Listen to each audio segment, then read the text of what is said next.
It is now 6 p.m. and I'd like to call the regular Historic Resources Board meeting of Tuesday, April 7th, 2026 to order.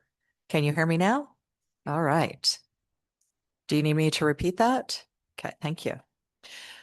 Eddie, would you please stand and join me in the Pledge of Allegiance?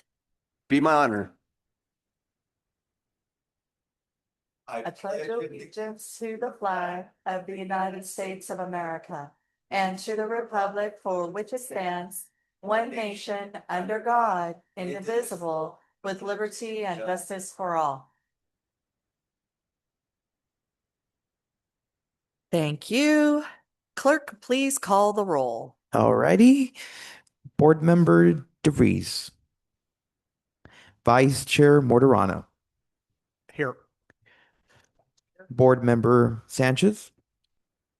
Present and accounted for. Chair Britnell. Present. Chair, we have a quorum. Thank you. This is the time for members of the public to speak on items not listed on the agenda, but that are within the subject matter jurisdiction of the city.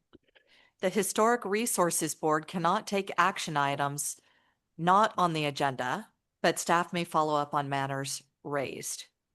Each speaker is allotted 3 minutes, and to ensure fairness and efficiency, the chair may reasonably adjust speaking time based on the number of participants. If you are attending in person, please fill out a speaker card and state your name for the record. For those joining via Zoom, please use the raise hand feature or press *9 on your phone keypad. Are there any members of the public who wish to comment on non-agenda items? Madam Chair, before we begin, there is one item on the agenda that we need to add to the agenda. This came to staff last minute, and it does have to be submitted to the state by the end of the month. So we need to vote to add this to the agenda as action item 4B. Okay. And this is the Certified Local Government Annual Report, correct? That is correct, Madam Chair. I'm sorry, but can you tell us what this is about, what we're doing? I understand that we want to add it, and I'm fine with that, but I'd like a description of what it is we're doing for the record. Yeah, so that's what you're holding there is the city's annual report to the State Office of Historic Preservation regarding the local historic preservation program.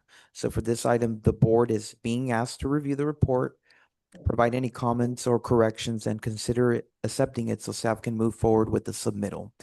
This is the time for the reporting on that. Document is from October 1st of 2024 through September 30th of 2025. Thank you. Move to add this as add this item to the agenda as 4B, the Certified Local Government Program annual 2024-2025 annual report. Add it as an action item for the Historic Resources Board to review, comment on, and accept for staff submission. Do you have a second? I second that. It's been moved and seconded to add the Certified Local Government Annual Report for 24 and 25 as 4B under action items. All in favor? Wait, how do we do it? Oh, roll call. Sorry. We will take roll call vote. So yes, Board Member DeVries. Okay. Vice Chair Mortaron. Aye. Board Member Sanchez. Oh, no. Aye. Chair Britnell. Aye. Motion passed. Thank you. Okay. Now we can move on to public comment, Madam Chair. Okay. Thank you. Do we have public comment at this time? Okay.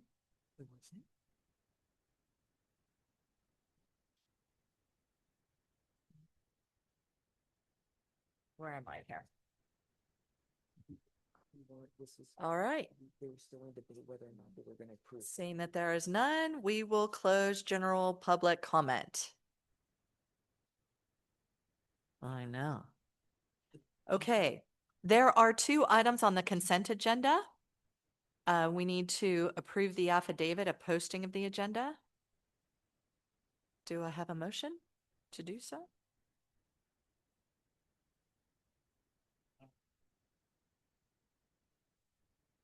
I think normally you would ask if anybody, does anybody want to pull anything, but Does anybody want to pull anything from the Yes. consent agenda? Yeah. no? Okay, all good. Move to approve the consent agenda?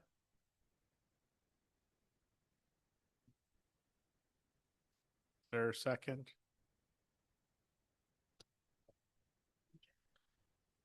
I second it. Okay. Madam Chair, if I could, Yes. does any member of the public wish to pull any item from the consent agenda? Seeing no hands raised and nobody coming up to the podium?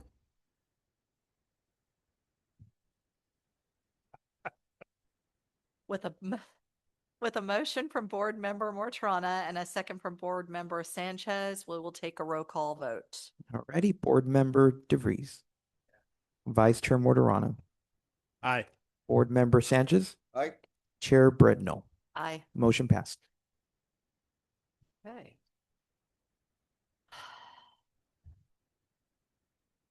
Okay. So.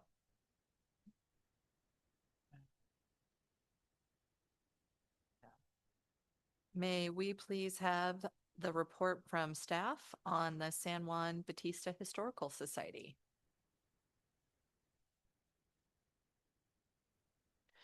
Awesome. So next we'll move on to item 4.8, which is a Historical Society recommendation for National Preservation Month, recognizing one public and one private building.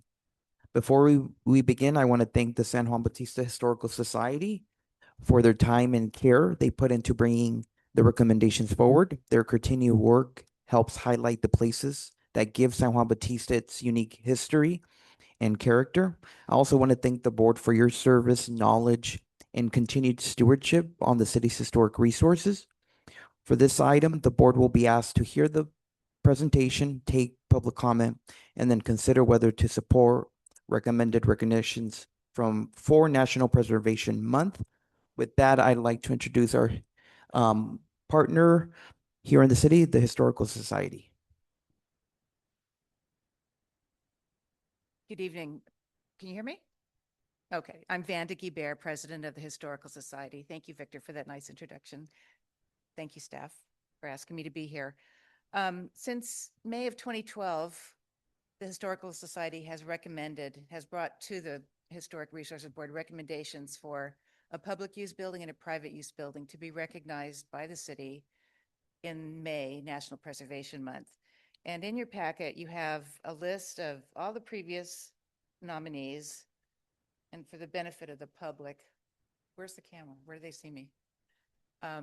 It's an extensive list from 2012. So gets harder and harder to make choices, but we certainly do have a lot of treasured old buildings. So for our purposes, we use the guidelines for selection are the Secretary of the Interior standards for the treatment of historic properties, which are intended to promote responsible preservation practices that help protect our nation's irreplaceable cultural resources. It's very good guidelines. It's somewhat stringent, but we've always fallen back on one line, which says the following standards are to be applied to specific rehabilitation projects in a reasonable manner, taking into consideration economic and technical feasibility.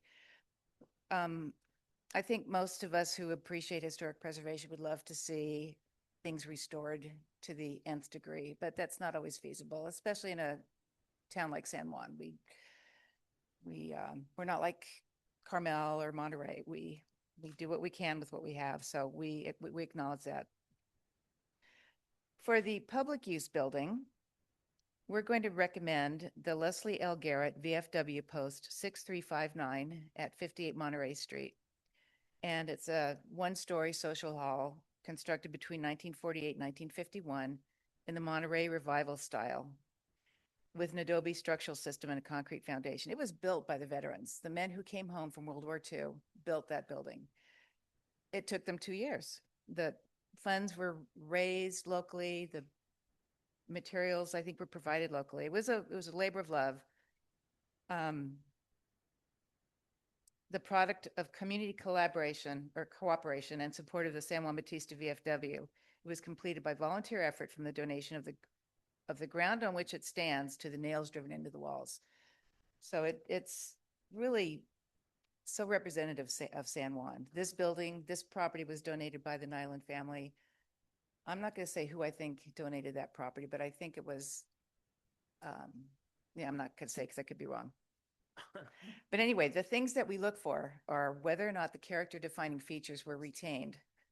And for the VFW building, those features are the long rectangular plan of the original building, the moderately pitched side gabled roof clad with wood shingles.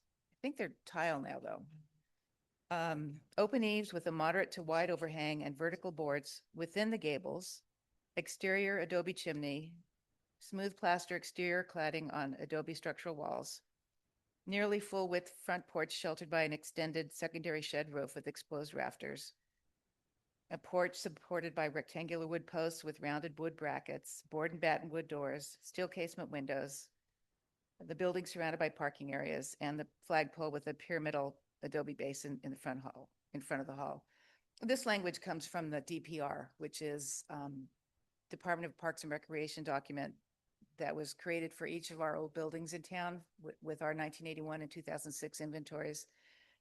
So it's very architectural language that was, we assisted, the volunteers assisted with professionals, and we took pictures. No, we didn't even take pictures. We just described what we could see from the sidewalk, and the experts provided all the language. And then the private use building is 39 Washington Street, which is historically referred to as the Stephen Lavanino House. Stephen Lavanino had the Plaza Market, and this building was behind it on Washington Street, and it was moved in the 40s. So just for the benefit of the public, I'll show. Everybody probably knows the VFW building. And this building, this is a Stephen Lavanino house. It's now called the Medina House. We're not sure of all of its uses over the years. We know at one time it was called, well, I don't know what it's called, but they sold Mexican arts and crafts and wines and so on. And it's back to a residence again. But the reason we selected it is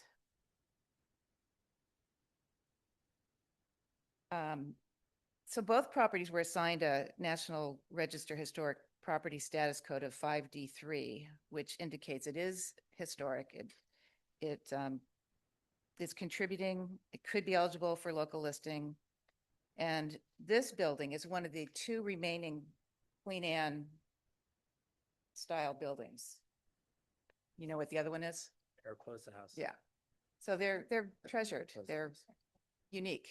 They're not so San Juan really, but San Juan has so many different architectural styles. They make it interesting. And its character defining features are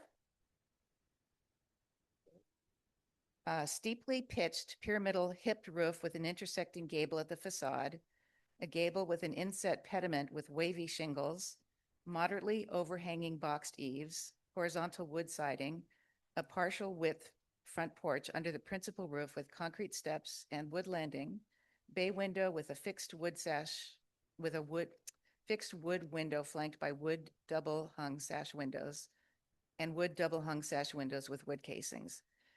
So we feel that these property owners have modeled responsible stewardship of historic buildings that welcome visitors to San Juan and really indicate our value for historic preservation. So now I make those recommendations to you, and it's your decision whether or not to approve them. Any questions? Thank you, Vanda. That was excellent. Who did the mural at the VFW, that great mural on the inside? the inside mural, I didn't even touch on the inside of the building, but that mural was done by Alex Zeller. Was it really? Yes, it was. You knew that. I did not know Okay. that. He was- I should have guessed, but He was one of the returning veterans. He was one of the ones responsible for building the building, and he did the beautiful Monterey Coast mural inside. it's exceptional. We had a wonderful meeting about how Alex Zeller not too long ago, and the backdrop was just beautiful. And at Georgiana's reception in December or January, I just suddenly realized the mural has a beautiful shade of blue that has now been picked up in the curtains. I think the wife of Augie chose the color. It's just outstanding. It's a beautiful, beautiful interior. I didn't even touch on the interior. Do you happen to know if the VFW folks are doing anything to preserve that mural? Like, does it need any kind of a coating or any That's kind a of a good protection? question. Any kind of a protection? Because it really is a treasure. You're right. I'll ask them Yeah. because it is Clear something. coated, or I don't know what you do to protect a hand painted mural like Yeah. that, but it obviously took Alex Zeller a long time to paint that, I would imagine. Yeah. It's beautiful. It's a treasure. And then other question on the I just called Arturo's house, whatever, yeah. that little yellow Queen Anne.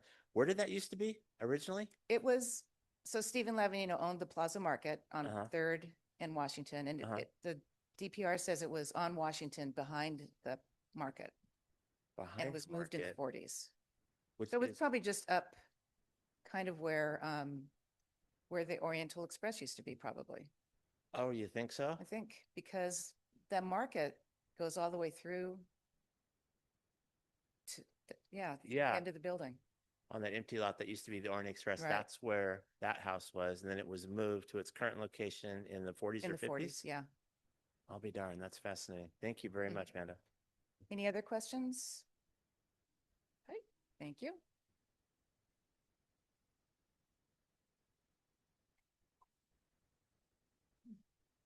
In the fireplace at the VFW. Seeing that we have no more board member questions, do we have any public comment at this time? We do not have public comment on Zoom or in chambers. All right, guys, what would we like to do?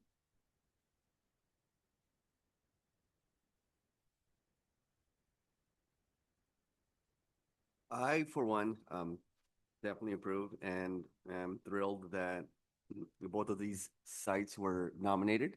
I move to push forward, and if you haven't been to the VFW here in San Juan, I highly recommend it. You know, not only for the structure itself, but for the life within. And that being not only our fellow, well, not only our veterans, but also just the ambiance and the all the plants and everything that just goes on there. Secondly, for Arturo Medina's house, that is a cool, what would we call that? The wind, Weather vane? yeah, the weather vane up there. Is that a two horses? That's pretty cool. Yep. Is it a what, did you say? Oh, two horses, look. Two horses.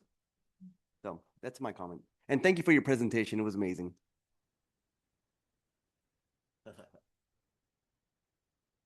I move that the HRB forward the recommendations of the Historical Society to the City Council and recommend that they formally recognize these properties during the May City Council meeting. You have to do the picture again. No. Is there a second?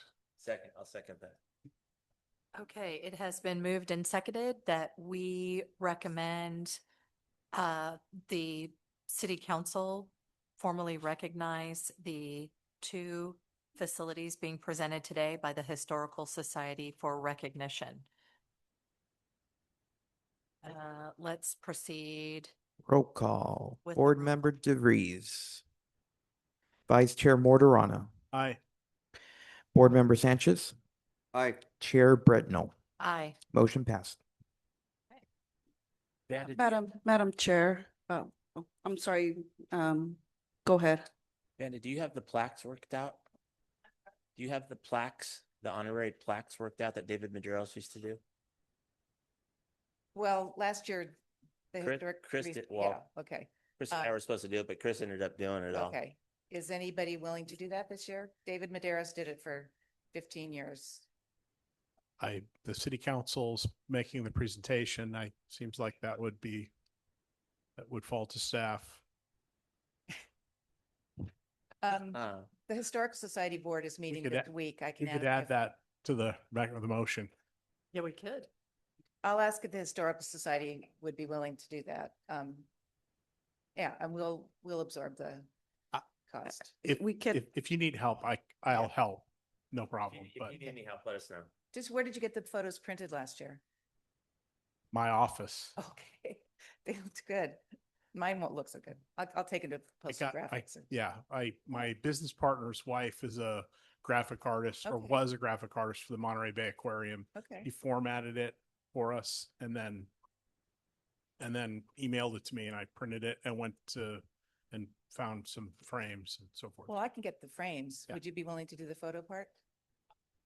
If your friend is willing. I can try, but I can't, I won't promise that. Otherwise, just give me the dimensions that you did last time and whatever. Okay, thank you. Thank you, Board Member DeBreeze. That was going to be my next question. Yes, because in previous years, our previous board member, Maderos, used to do the photographs and the frames. And, we used to pay for the frames. They used to bring us turn in receipts and we used to pay for it. So if the Historical Society wants to submit the receipts, we can reimburse you for the frames. Thank you. Can I piggyback off of that? Yes. May I piggyback off of that? Yes. So, also I have a whole manufacturing shop, that I'm willing to donate for any, plaque building and or whatnot. So please reach out to me as well. Great. Thank you, Commissioner Sanchez. Heinzen? Yeah. They look great. Especially for the one at the VFW. you know, it's- Okay, comment. Do any commissioners have any comments at this point? Oh, I'm so sorry, you guys. I even have it written down. 4B. All right. So this is the added item. It's a city's annual reporting to the State Office of Historic Preservation. If any board member has completed any relevant training, we'd like to know that in order to be able to complete the form. Also, if you can please send us your resume to include in the submittal. Do you have any questions or comments?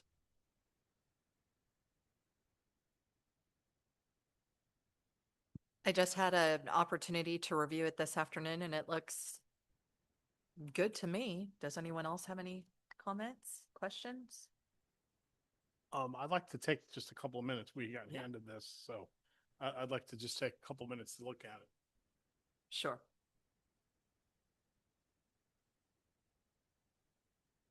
Sure. Do we need to vote on that or can we just take a break? All right. Why don't we just adjourn for 5 minutes and allow the commissioners a chance to review document?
Right?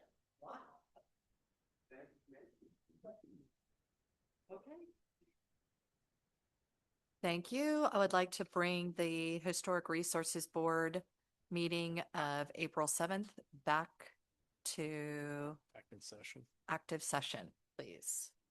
And with that, we are on agenda item 4B. Are there any questions or comments from the commission? I have nothing. Thank you. Okay, with that being said, I'd like to turn it over to staff.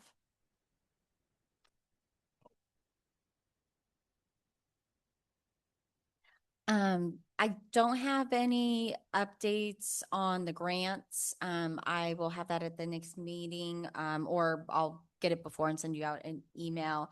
And the rest of my announcements are for Planning Commission.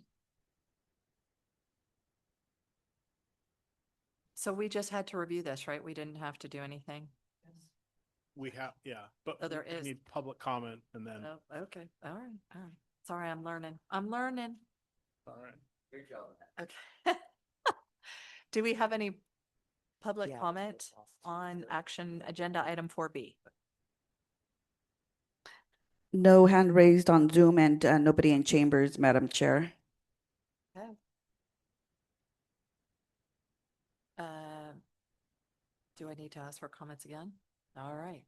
Does anyone on the commission have any comments? I don't.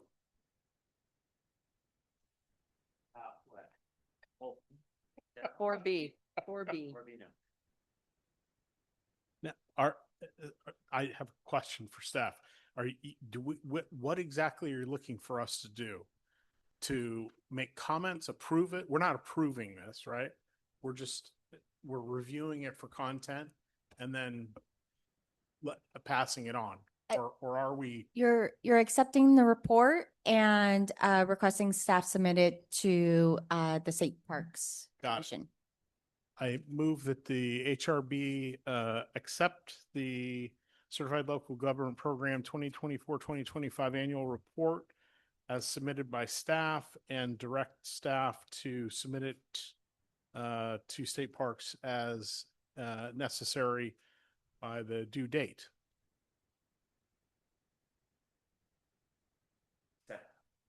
I'll second the motion. Okay, it has been moved and seconded that the certified local government annual report be submitted to the state prior to the due date. Hmm. Roll call vote, please. Yes, Board Member DeVries, Aye. Vice Chair Mortorana, Aye. Board Member Sanchez, Aye. Chair Bretnell. Aye. Motion passed.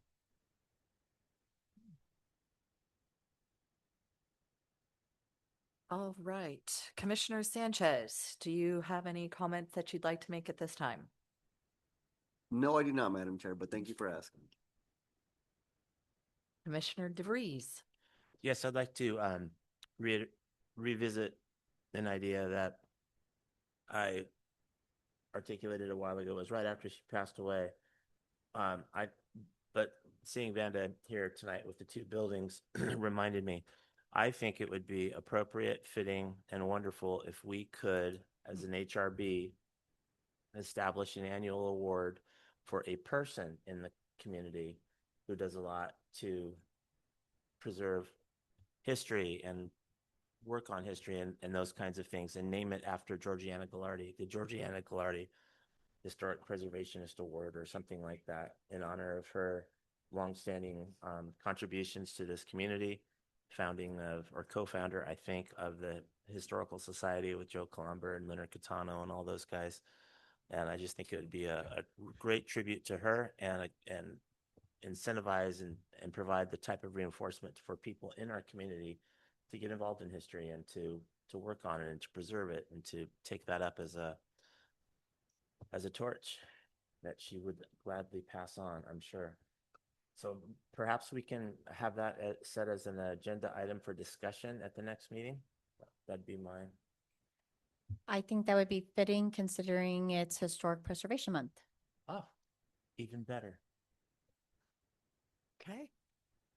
And unlike the Historical Society who comes up with the nominations for the buildings themselves, well, we could certainly lean on them for, hey, who do you guys think, for insight. I think the vision of this, the Georgiana Gallardi Award, would be that it be HRB nominated. And we can take nominations from the community or insider input. And then any one of us could then say, I would like to make so-and-so a candidate for the 2027 Historic Award. Okay, Georgiana Gallardi Award. gotcha. What was that for? Talk into your mic. They can't hear you. Okay. Thank you, Commissioner DeVries. You're welcome. I have nothing to add. Thank you. Okay. Thank you. And at this point, I have nothing to add. Move to adjourn. No. Ariel, do you have anything else you'd like to discuss with us? The only item I wanted to provide is that we had our first Historic Preservation Committee meeting last night. We got some really good feedback from the committee members, and we'll be scheduling a future, a good meeting, scheduling a future meeting in May, date to be determined. And we'll keep you posted. Okay. If there are no further comments, may we have a motion to adjourn? Move to adjourn. I second that motion to adjourn. All right, with a motion from Board Member Mortarada and a second from Board Member Sanchez, this meeting is adjourned. Oh, do we have to? Oh, I'm so sorry, you guys. call. Roll call. Of course, Board Member DeVries, Yeah. Aye. Vice Chair Mortarana, Ayes or yes? Aye. Is it aye? Board Member Sanchez, I'll do aye. Nay, just kidding. Oh, yeah. Okay. Yeah. Chair Bretnell. Aye. Motion passed. Now I'm going to do yeses at the next All one. right. Oh, is that it? Okay. So is that it? I like All it. right. Ayes for To HRB. confuse you. Ayes for HRB and yeses for planning committee. That'll be the order. Planning commission will do like base stealing signs. Sure. Okay.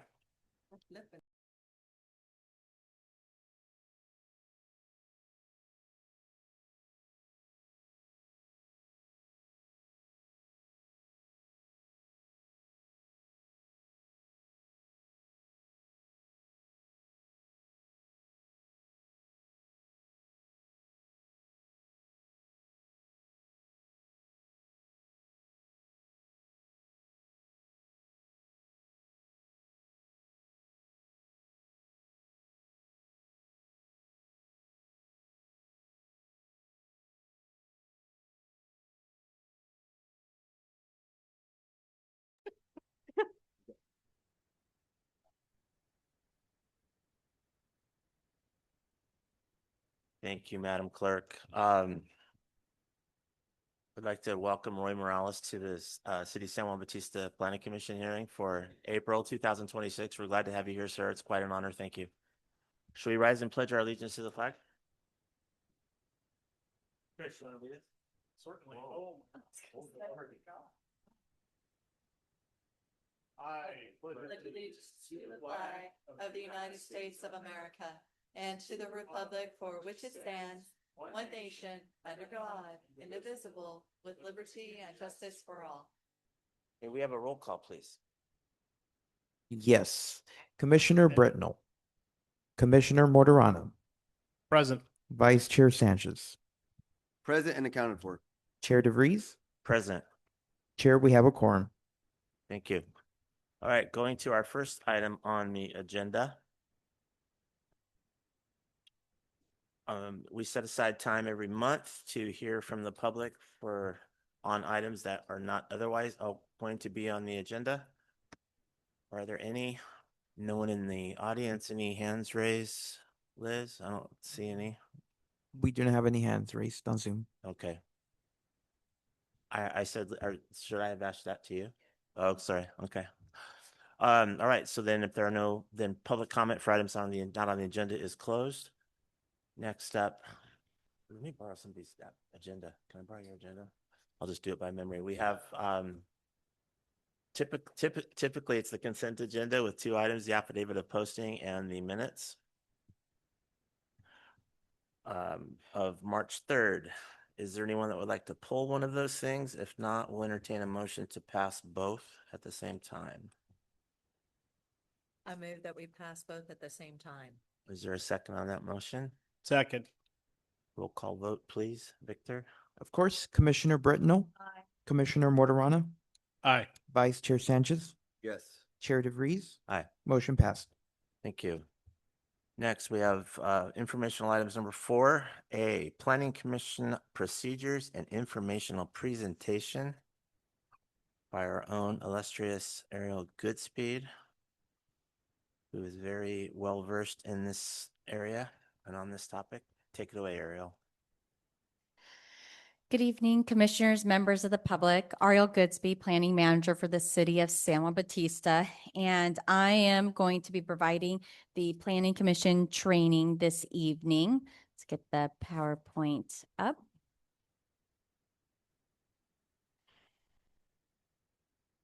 Next slide. The bylaws, if I may interrupt for just a moment. There's page 1 and page 3, but no page 2. I'll print it afterwards for you. You can have one. Thank you. No, It was my copy error. Page 2. We're looking for. Oh. I think I copied, I think it was a double-sided and I copied one-sided. My apologies. I will Okay. do it afterwards. So we'll be reviewing today the Planning Commission roles, responsibilities, and procedures, land use environmental law, which is an overview of planning and zoning authority, CEQA basics, and decision-making roles, an introduction to the Brown Act, which includes key rules for opening meetings, public participation, and common compliance issues, and then an announcement on ethics law for public officials, which is about conflicts of interest, financial disclosures, and use of public resources. I'm very excited to give this presentation tonight, so hang tight while we go through this. Next slide. So this is a discussion about the Planning Commission roles, responsibilities, and procedures from our ordinance under Article 1. Next slide. So a Planning Commission overview. The purpose of the commission, it was established under the California Planning and Zoning Law. It serves as the city's planning commission and it functions as part of the city's land use framework. Next slide. The membership includes 5 members. Right now we have 4. All members are appointed by the city council. Qualifications, you need to be a resident, registered voter, and city officers and not to be myself, a staff member or employee of the city. In order to, you have to maintain residency. If you move out of the city, then you have to resign automatically. And next slide. You're here for 4 years. Terms are staggered, which ensures continuity of the commission. For filling vacancies, it's done by the city council appointment. If a partial term appointment fills remaining term only. Next slide. When non a reappointment, council appoints 2-member ad hoc committee, reviews the applications, conducts interviews, recommends candidate, and council appoints by majority vote. Reappointments, council may reappoint members without interviews. If not reappointment, then they have to go through the full process. Next slide. So there is removal of commissioners in the ordinance. Commissioner may be removed with or without cause. It requires a minimum of 3 council votes and the decision is final. Next slide. Officers include a chair, a vice chair, and secretary, which can be a non-member and is currently filled by Victor Tafoya. And the roles are defined in the commission bylaws, which you have page 1 and 3 of. Bylaws and records, commission must adopt bylaws, define meeting procedures, and maintain public records, including resolutions, findings, and decisions. Next slide. Meetings and procedures must meet at least once per month, held in council chambers or approved location. and it can't conflict with city council meetings and must maintain public records and minutes. Next slide. Quorum is 3 members required to conduct business, no action without quorum. We can't even open a meeting without a quorum, and it'll be automatically canceled. Attendance required 2 unexcused absences in 6 months equals an automatic forfeiture. Chair determines if absence is excused. Standard is reasonable, conscientious member test. Special meeting absences, missing a council schedule. I'm sorry, can we be interactive during this piece? Yes. Okay, there, under attendance requirements, there's one piece that I want to make sure that we are crystal clear on. Chair determines if absence is excused. Historically, there have been questions about who defines whether or not an absence is excused. If it's the city council, the mayor, or the chair. So it is the chair, right? It is the planning commission chair for the planning commission, and Liz can correct me if I misspeak on anything. And it needs, your absence needs to be notified to the chair, and it is greatly appreciated if you could please notify staff so we're aware as well. Gotcha, thank you. Run the, oh, yeah.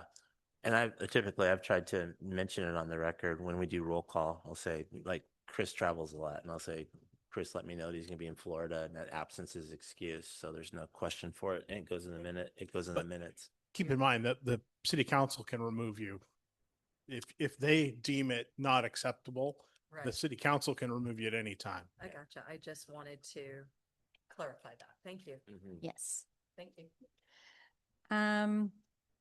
Next slide. So commission duties are defined under California Government Code Section 6500 and includes reviewing development projects, you're making land use recommendations, and you're supporting planning policy decisions. The limitations of your authority include incurring debt, binding the city financially, or exceeding council-approved budget. Next, it's all in Article 1. Can't buy stuff. Land use and environmental law. This is some of my favorite topics to talk about. It might not be yours, but bear with me. We'll try to make this fun. So sources of law. There's 3 different main types. There's common law, which is like private property, nuisance, trespass. There's decision law, federal, state, or administrative agencies. There's federal and state constitutions. This includes property rights, police power, due process, and equal protection, freedom of speech, religion, association, privacy, travel. And then there's statutory law. So it's federal statutes and regulations, state statutes and regulations, and then local ordinances, resolutions, and orders. So the role of local officials is to understand, apply, and comply with the law. So create laws. The legislative authority on making law, create policies and rules of general application. So examples include general and specific plans, zoning ordinances, development agreements. The role of the planning commission is it recommends, my apologies, city council. I'm still semi in the county, I think, in my brain. The quasi judiciary authority applying the law, you're applying existing rules and standards to specific properties. Examples include variances, use permits, subdivision maps, design review. The due process requires notice and fair hearing. Your role specifically is reviewing with the right to appeal, again, to the city council. I will someday stop saying county things. Your procedure depends on that type of authority being exercised. Good to see. Wait, can you go back? Mm-hmm. It's good to see you can go straight to the Board of Supervisors. City council, it goes to city council. Wait, now this slide presentation may have been prepared earlier.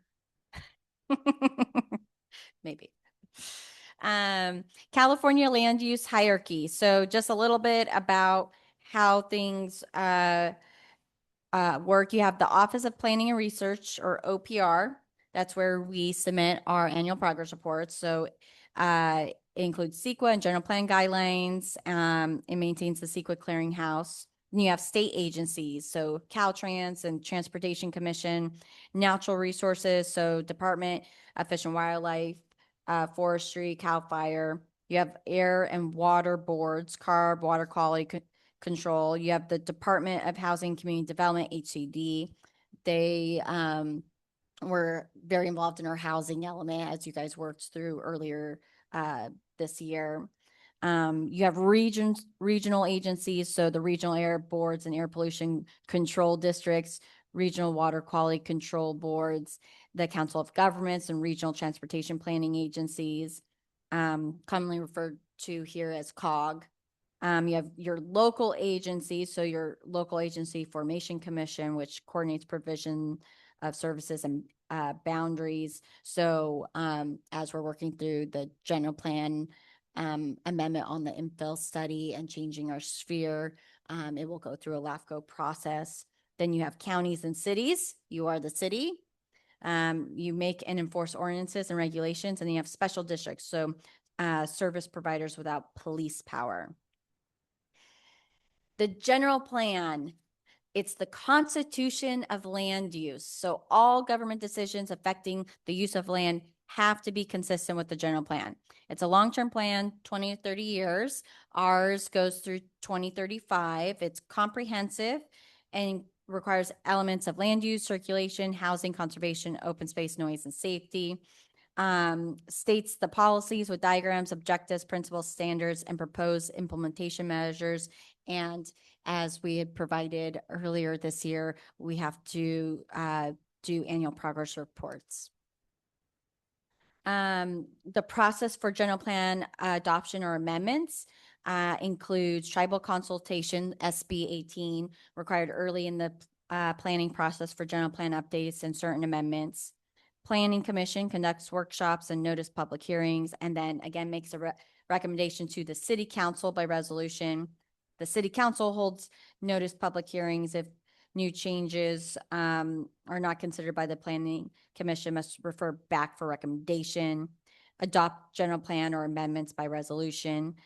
A few additional notes may be combined with other land use approvals to provide consistency and subject to initiative or referendum by the petition of registered voters and have to go through that process. Some zoning basics.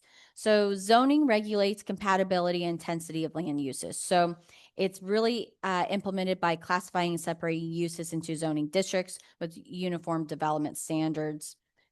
These include like minimum lot size, height, bulk, setbacks, parking, sidewalks, utility, undergrounding.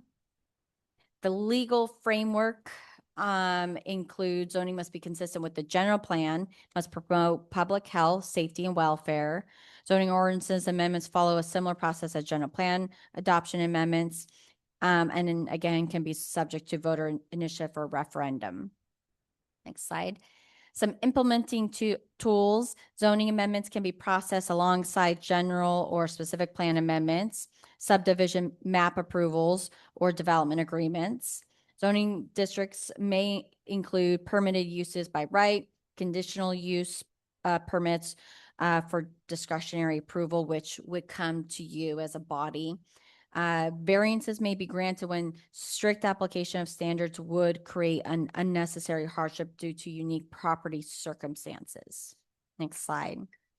Subdivision Map Act overview. So the purpose, it regulates the design and improvement of land, subdivisions for sale, lease, or financing, ensures orderly development consistent with local plans, infrastructure standards. Typical requirements include street and frontage improvements, utilities, drainage, and stormwater management, landscaping, parks, and school site dedication, development impact fees. Types of map are tentative and parcel maps. So those are 4 or fewer lots. And then tentative and final subdivision maps are 5 or more lots. They must be consistent with the general plan, zoning, and general welfare. And they, again, are quasi-adjudicatory process, so they're not subject to initiative or referendum. So a parcel map, again, it's 4 or fewer lots. It's approved by the city engineer, subject to appeal if discretionary review is required. Tentative map is a discretionary approval by planning commission subject to appeal to city council. Conditions of approval are imposed.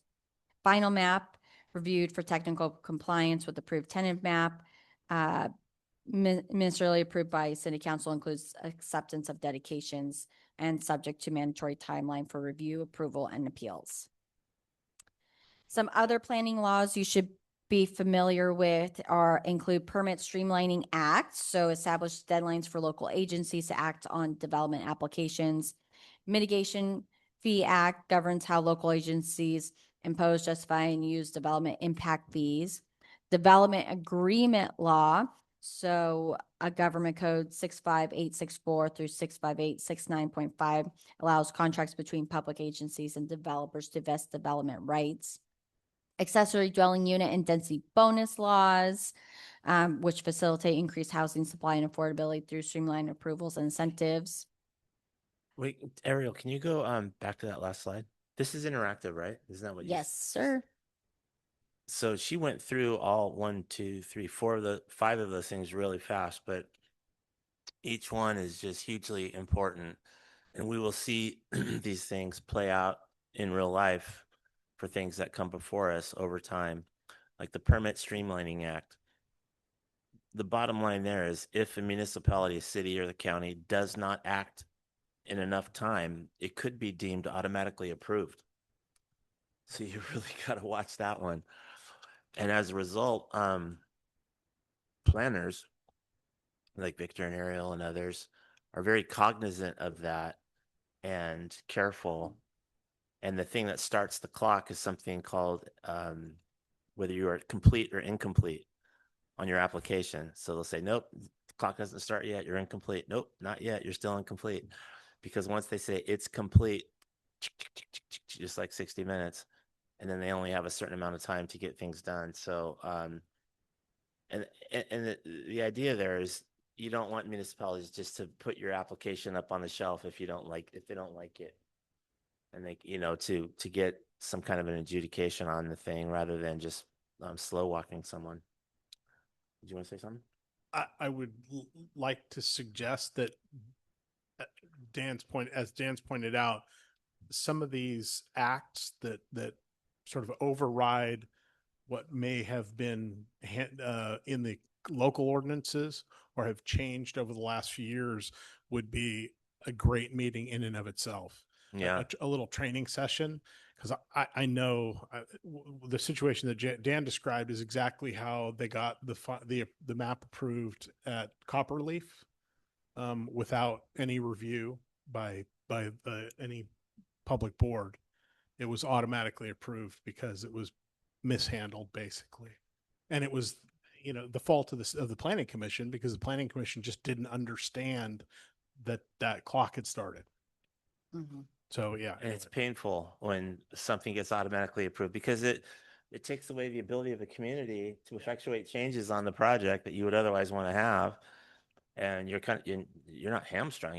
Your hands are completely tied behind your back. but it destroys the credibility for all of it. It's not a good And it, unfortunately, I think it's undermined the relationship between the existing community and the new residents, where they're there's been some resentment expressed, which is really unfortunate because they had nothing to do with it. Good point.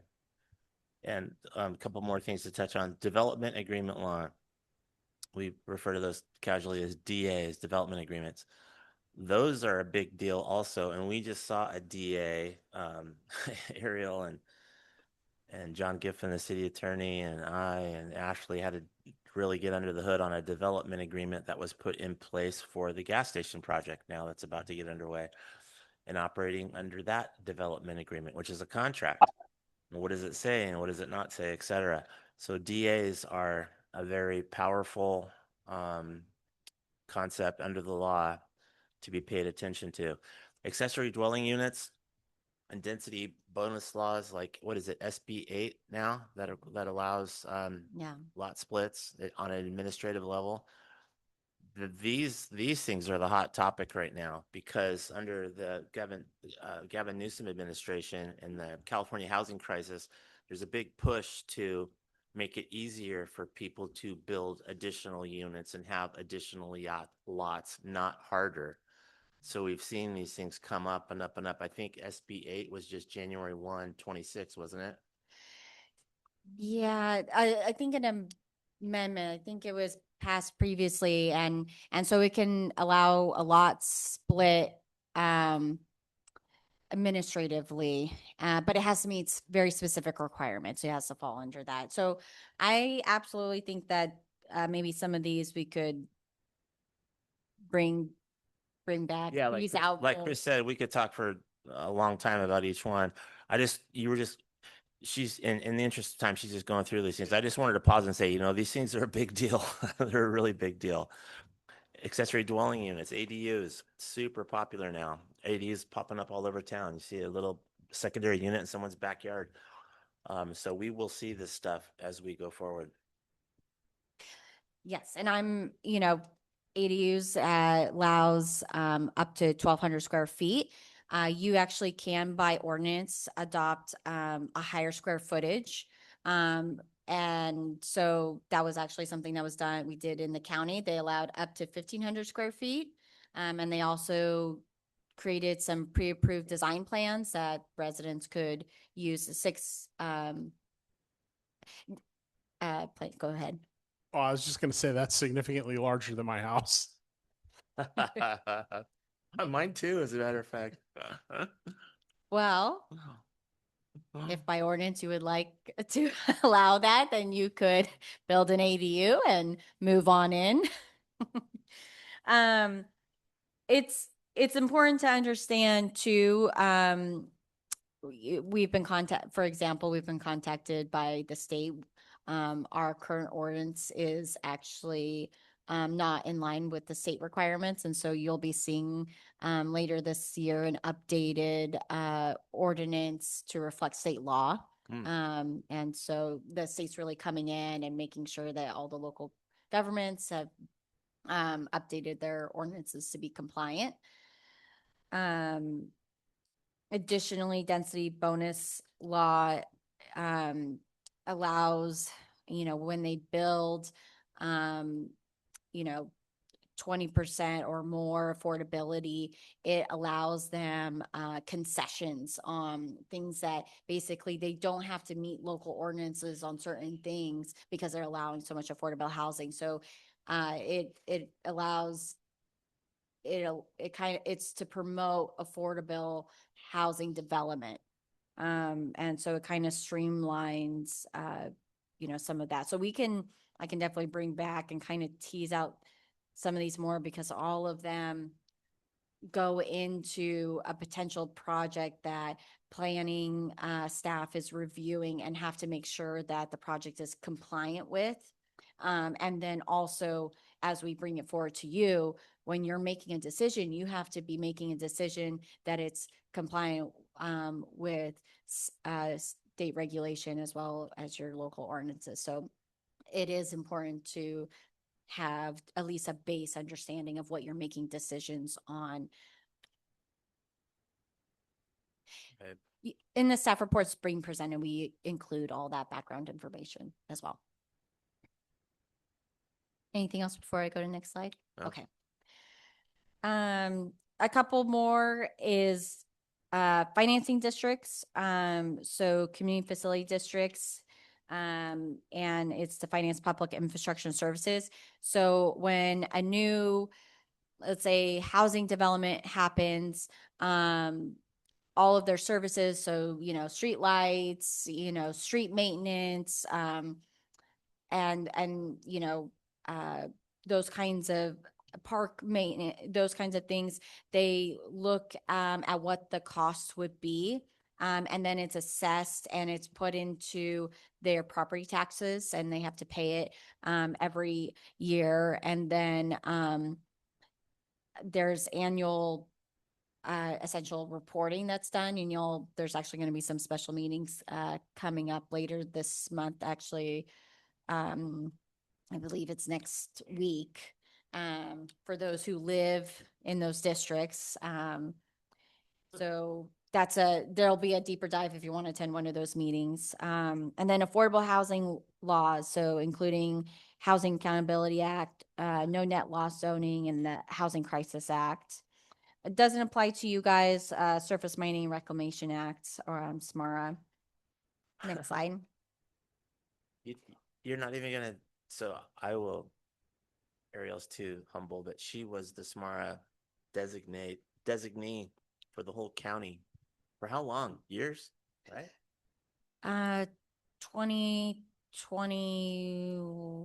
2020. So she was responsible for overseeing all mining in San Bernardino County. It was kind of a big job, right? Wear many hats. Yeah, you sure did.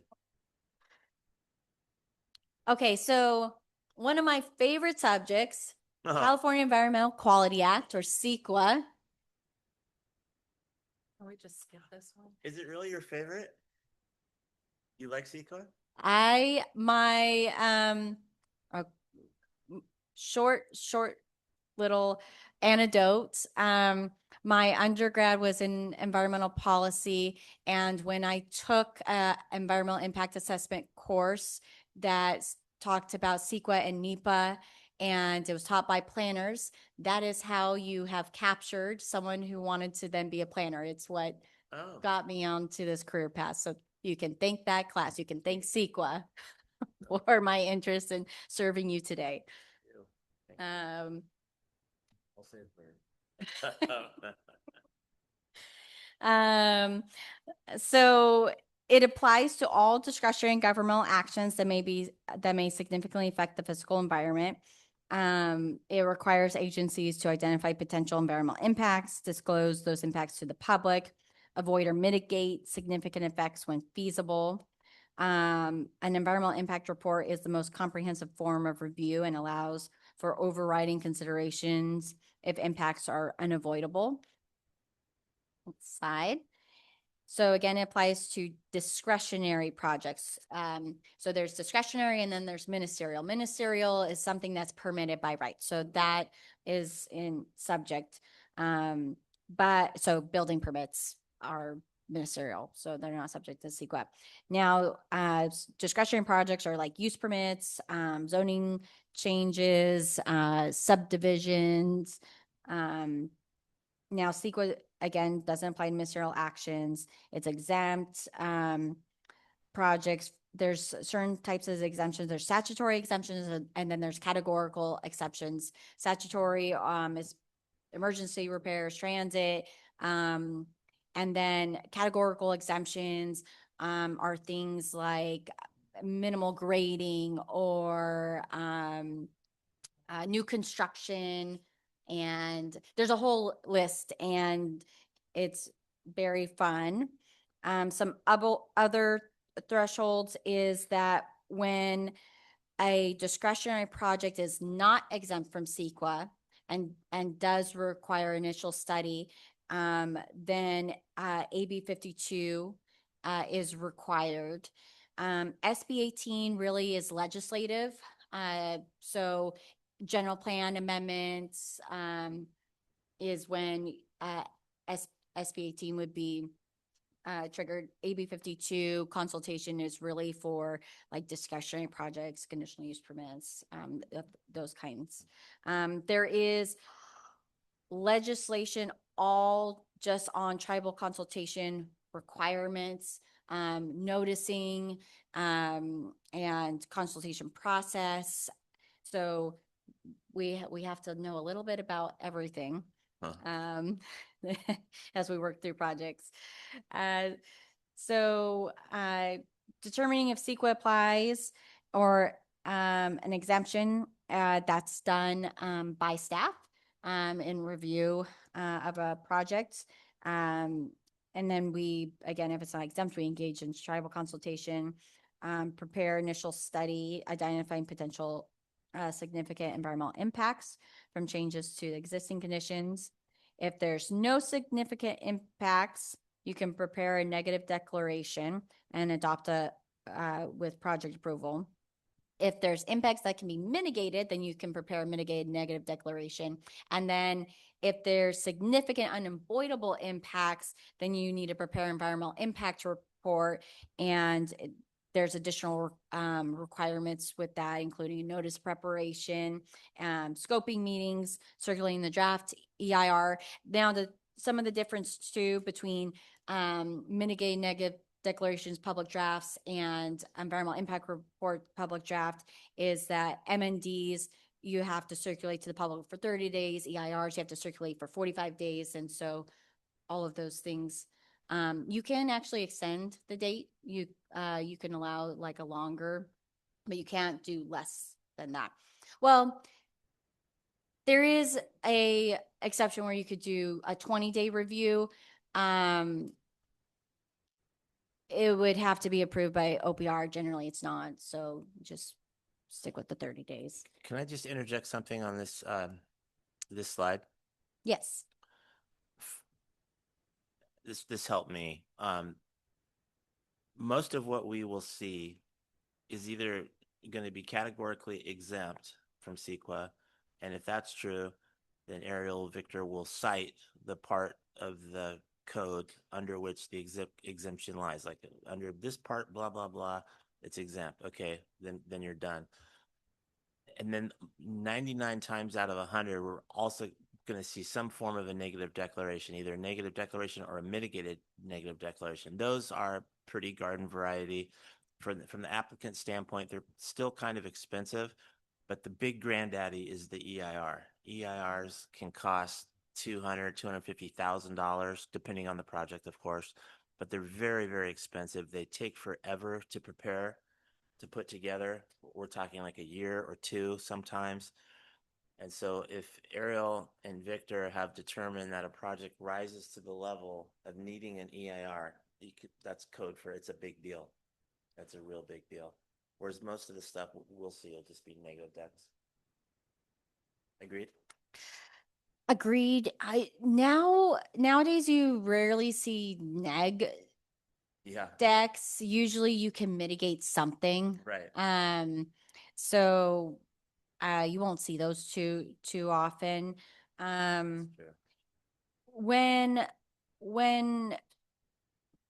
When land is disturbed or currently there's already like buildings or construction on there, you're not generally like rising to like impacts. But if you have bare land and then you're wanting to develop from bare land, generally you're at a minimum of MND to an EIR. Here in the city, because we're mostly developed land, you're not going to get too many EIRs. But it is important to kind of understand like the scope, because when you are making a motion to approve a project, you also are making a motion on the CEQA.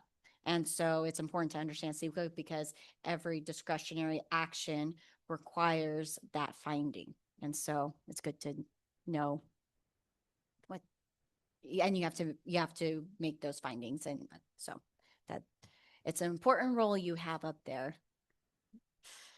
Next slide. So this is the flow chart. So a public agency determines whether the activity is a project. So we'll go down the whole. If it's a project, yes, then the public agency determines if it's exempt. It could be exempt because it's ministerial, no possible significant effects. And then there's, again, the statutory or. Sorry, can I interrupt you for a moment? What would be not a project? Can you give us an example of what is not a project? Code change. Building permits. So it doesn't require planning. Someone's coming in for Got it. a water heater or New roof on my house? yes. Not a project. Yes. Got it. Thank you. Or the MOU. The MOU wasn't a project under CEQA. that we did with the county, No, right? yeah. So the MOU was exempt from sequel. Yeah, no, I couldn't get my head around. I got it. It is its own wheelhouse of fun. Yeah. Ye- Yeah. Um, if, if it's not exempt, then we have to evaluate and determine if there's a possibility that the project may have a significant effect on the environment. If you are not sure, but you think that there is just a possibility it will have a significant effect, then you proceed with an EIR. Because you don't want to have an applicant start an M&D, then find that there's a significant effect. There's not, there's only certain things that are different within an EIR, but you want to just, if you believe that there's going to be a significant effect, then you want to work on an EIR, just so you can evaluate. Sometimes you can when you go through the process of evaluation, you can finish and determine that there's going to be no significant impacts, and that's okay too. We're going to continue to advise us on this, right? If something were to come up here that, let's say we have a fish house that wants to come in that's gonna be right next to the creek and they wanna throw salt in, you would let us know that they're gonna need an EIR, right? Yes, it's actually done on the staff. You're coming in, so planning commission, you get updated on projects. I announce different things at our planning commission meetings. And so I would make the announcement there. If it requires an EIR, then we would schedule when we release a notice of preparation that basically you're saying, hey, we're noticing that we're going to be preparing an EIR. We would schedule a scoping meeting, special planning commission scoping meeting. Members of the public can come in and say, hey, we really think that there's going to be an effect on tiger salamanders. And we, take all that comments, and that helps, as we proceed into what we're evaluating as part of the record for what you're evaluating. And so, and then the release of the public draft, and during that public draft, you can comment. I have done at the county on extremely large projects, like the landfill or things like that. When we would release, the public draft, we would additionally sometimes schedule a planning commission special meeting that people could come comment on. It's not required. That's above and beyond, say, requirements. Even, scope of meetings aren't necessarily always required, but it's good practice. You should, as good practice, the role of planning commission and the planning department is to be transparent.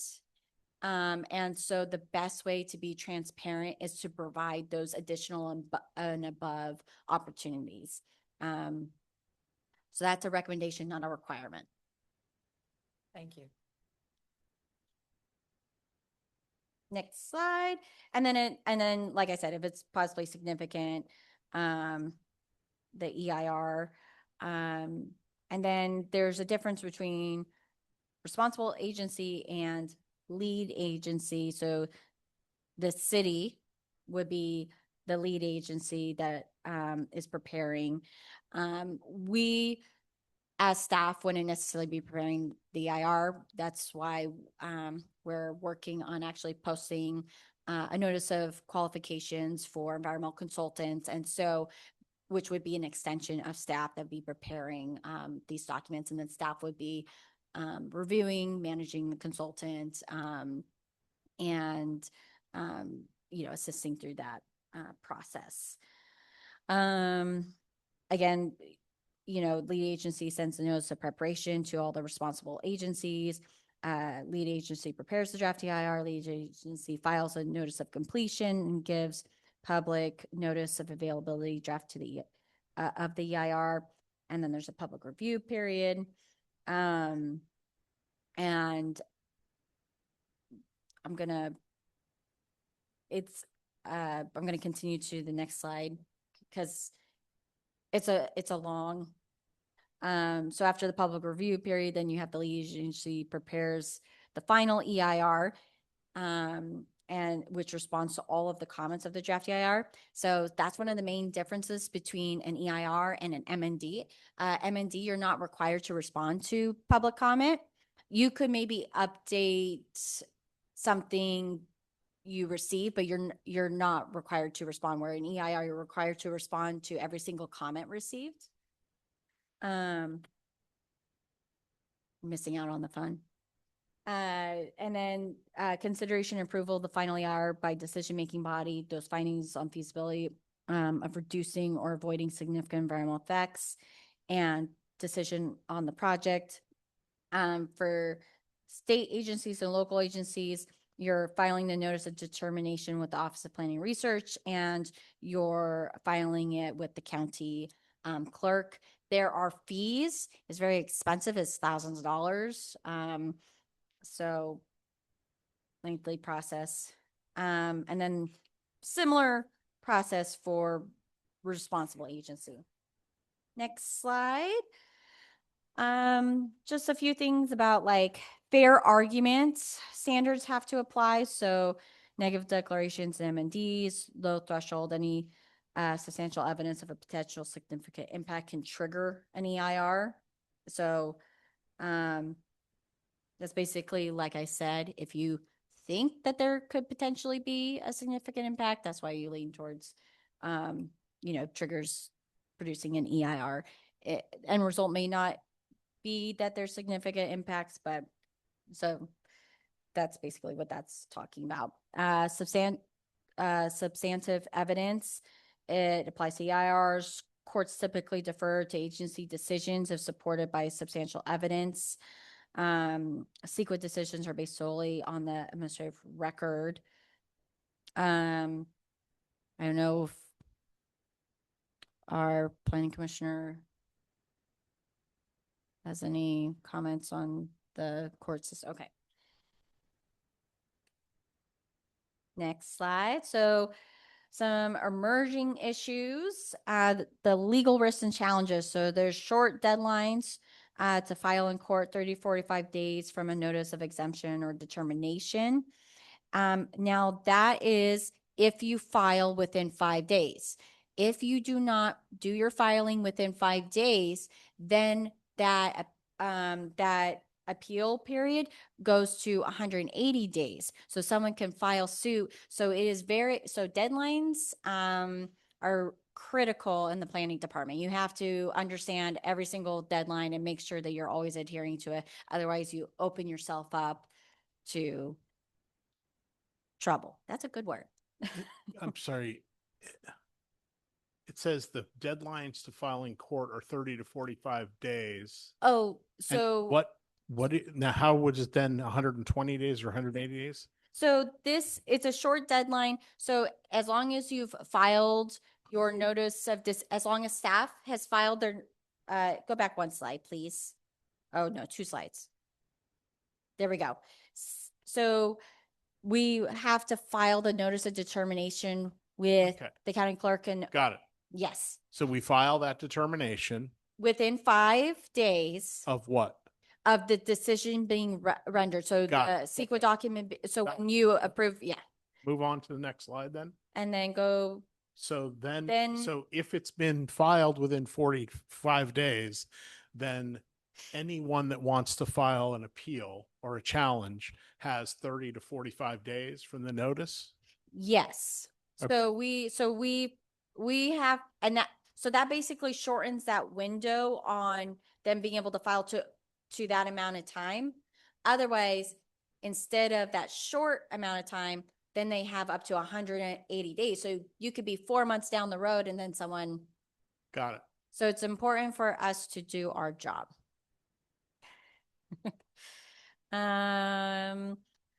Then mandatory early settlement meeting, there's attorney fees may be awarded.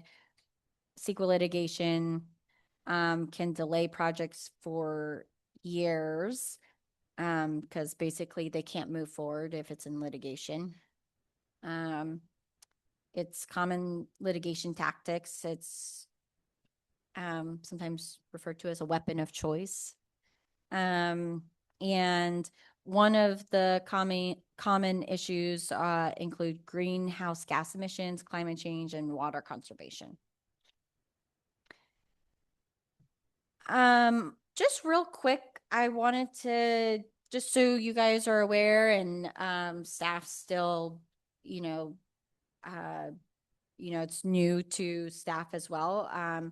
So AB 130, so it's new CEQA and housing reform changes that was approved by the state last year, went into effect, I believe, July 1st.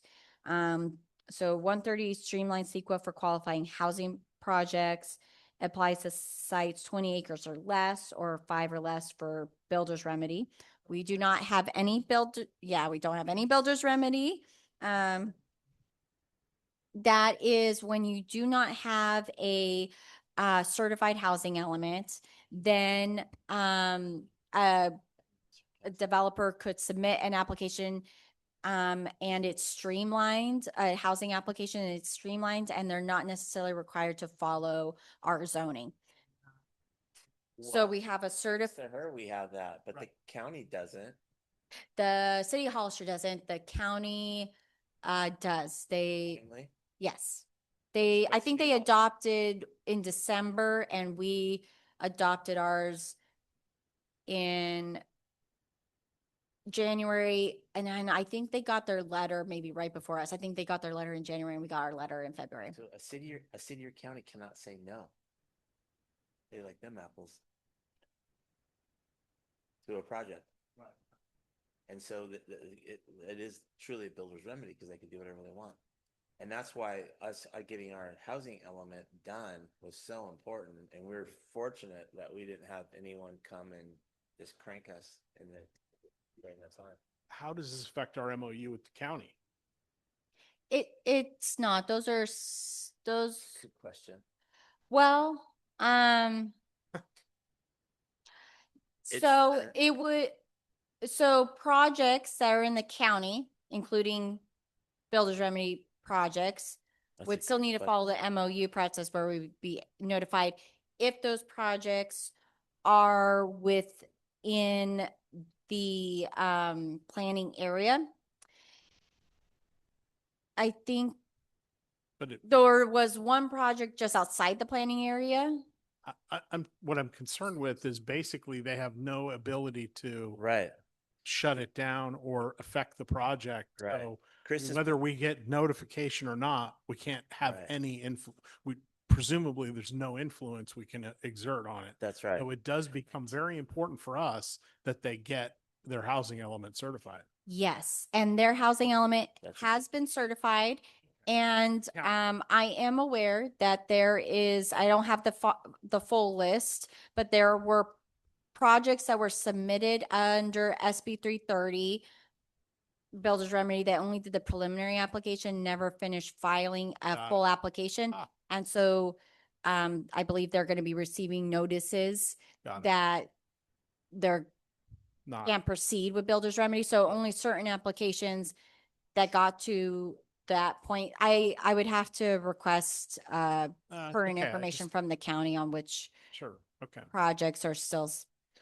But Chris was playing that tape all the way to the end Yeah. because the whole MOU process is designed to allow San Juan to have Yeah. voice its concern about a potential project in order to do what? In order to influence the decision makers at the county level. But if they don't have a decision to make because it's under builder's remedy and Yeah. they have to allow it, It's a then pro- what good is it's a real we can problem sit here for and us. squawk all we want? Right. It's not going to do any good. That was a good observation. Yeah. Commissioner Martirano's part.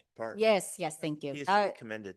I just didn't, wasn't familiar with the term, so I think that was a meeting that I wasn't here for or something, so I didn't hear that conversation. It is critical. Okay. That's why it was prioritized in Sure. our department and other things were put below that prioritization. Okay. You're just screwed. Yeah, please continue. Oh, yes.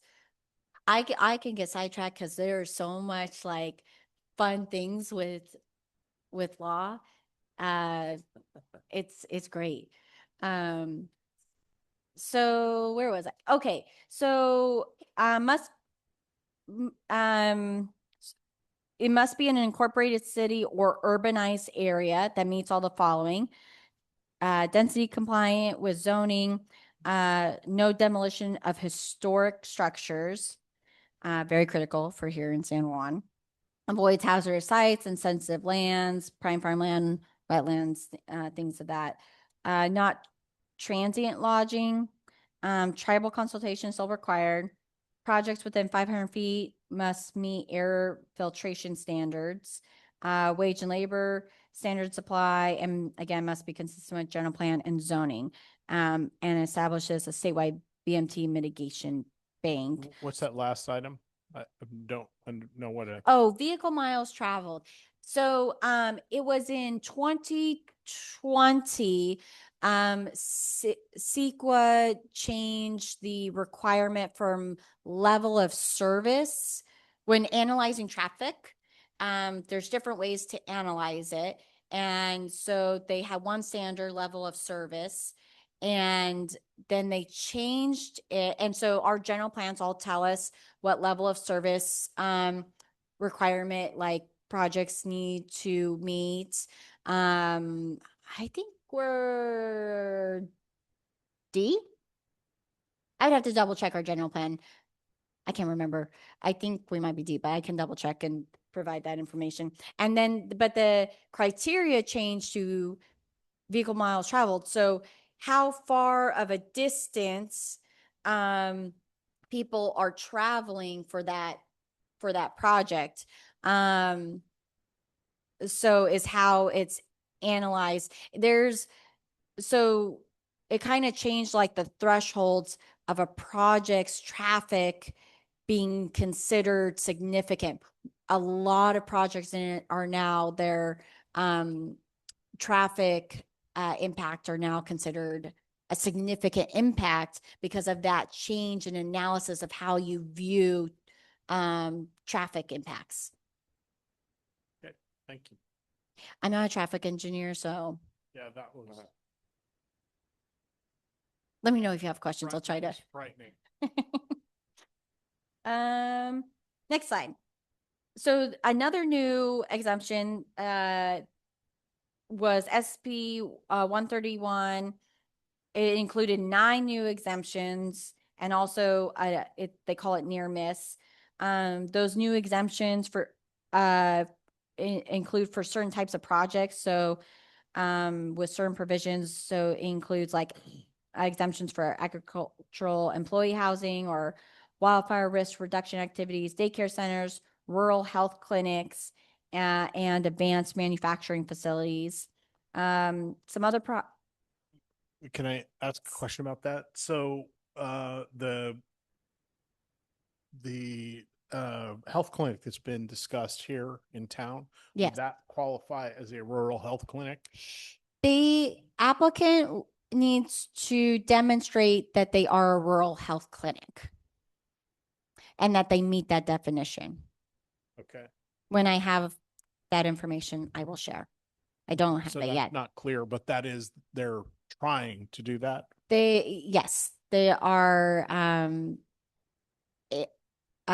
looking for that exemption, to utilize that exemption. However, staff in order to and city council in order to make that determination if this new CEQA exemption applies, we have to be able to prove that it meets that definition of rural health clinic. Right. So we don't have that yet. So I don't know, but as soon as I know, I was I will just share. curious because it's hard to imagine that they'd have be required to perform an EIR on that site, but I don't know. Yeah, there were minimal environmental impacts on that site when staff reviewed. Yeah, okay, thanks. So continuing on, there was some of those other exemptions included rezoning to implement a housing element is also eligible. And then they have this near miss project. So if if they couldn't meet like an exemption by like one condition, then it narrowed the CEQA review to only that disqualifying impact. There's no review of alternatives or cumulative impact or growth inducing effects required. And then it doesn't apply to projects with multiple disqualifying factors. So let's say they're going to have an impact on traffic and cultural resources. Then they want to meet. But let's just say that the only thing is traffic. Then it would be a streamlined CEQA document that really only is analyzing that one impact. So it helps streamline the very hefty CEQA process. So, Cool. so it's just some new state law that came out so that's one How of the exciting. one of the important things about making sure that there's budget for training is so that staff and yourselves can stay up to date because every single year there's new legislation coming out. And so making sure we're able to attend and stay up to date. So we are always staying consistent for protection of the city and projects and yourselves. So knowledge is key, very important. Next, next slide. Other environmental laws that we have to be, there's National Environmental Policy Act or NEPA. It's basically like the federal to CEQA. There are very few like projects that require NEPA. The habitat conservation plan that was being worked on with the county because those are federally listed species and a federal plan that required NEPA along with CEQA. Things, I believe, if it's on like military sites, I think that one is another one where you could be in California and still require NEPA. I would have to get a list. I can't remember. I don't know of a circumstance where you would be reviewing a NEPA document here in the city. I can't think of one off the top of my head. We have to comply or just know and be familiar with the Federal Clean Water Act.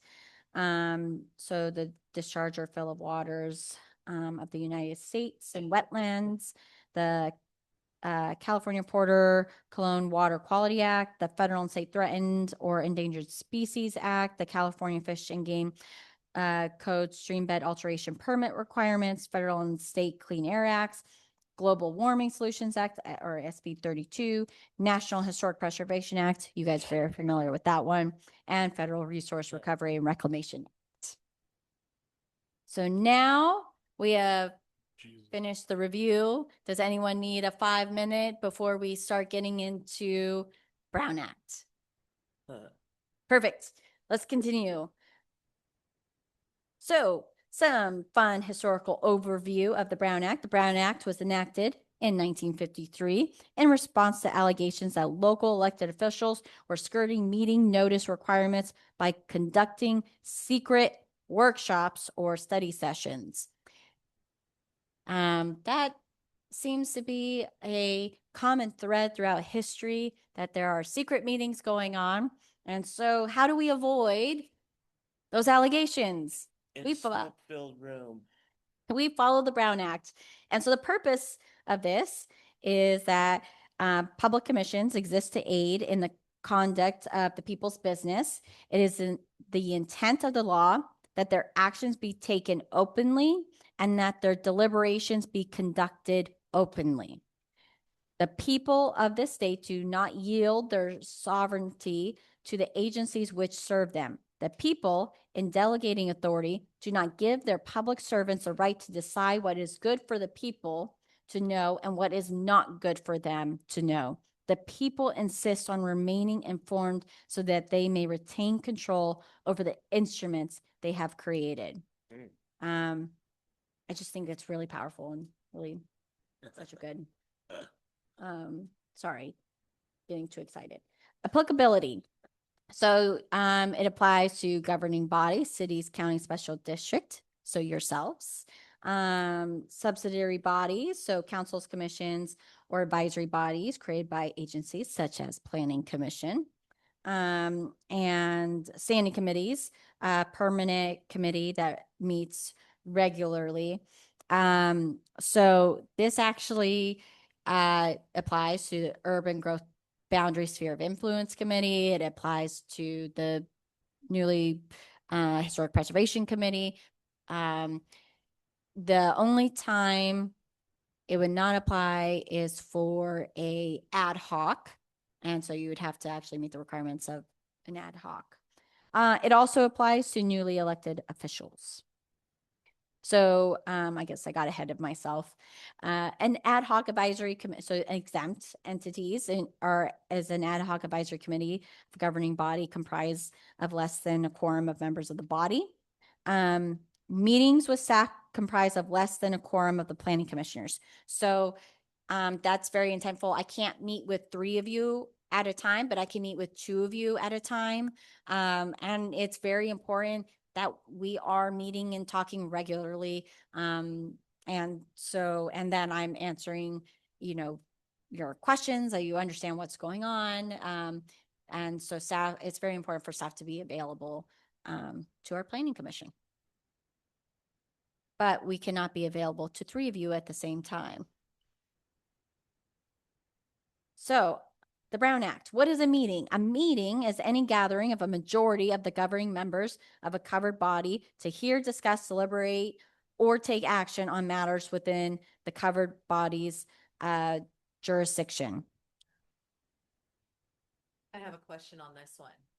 We're all residents of this town. Mhm. If we decide as a group, we want to go to, I don't know, Winters, California, because we're interested in finding out how they did their historical piece. Does the Brown Act apply to that? And if so, why? Let me go to the next slide. Stay tuned. Okay. So a social function, party or ceremony, conferences, an open and publicized meeting organized by another organization to address the topic of concern to the community, an open notice meeting of another governing body, an open and notice meeting of a standing committee of the governing body.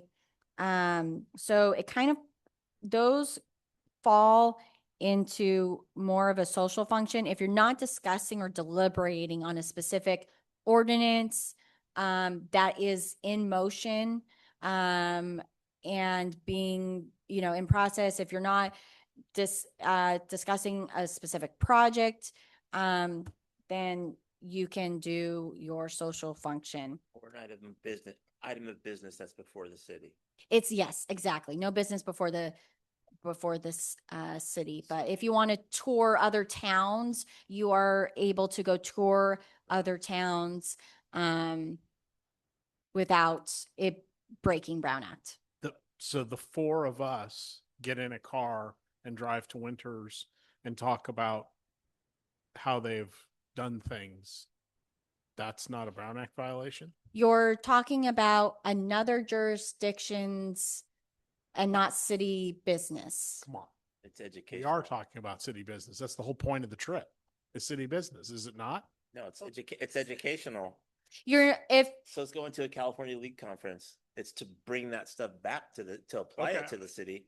Okay. We're not going to go I- to Winters and say, here's what I think we should do. I reviewed that specific scenario, Not in a with, specific way. no. city manager previously, so Hey, this is I okay. did review that. Fine with me. Yeah. It, Okay. now, here's the thing, if there was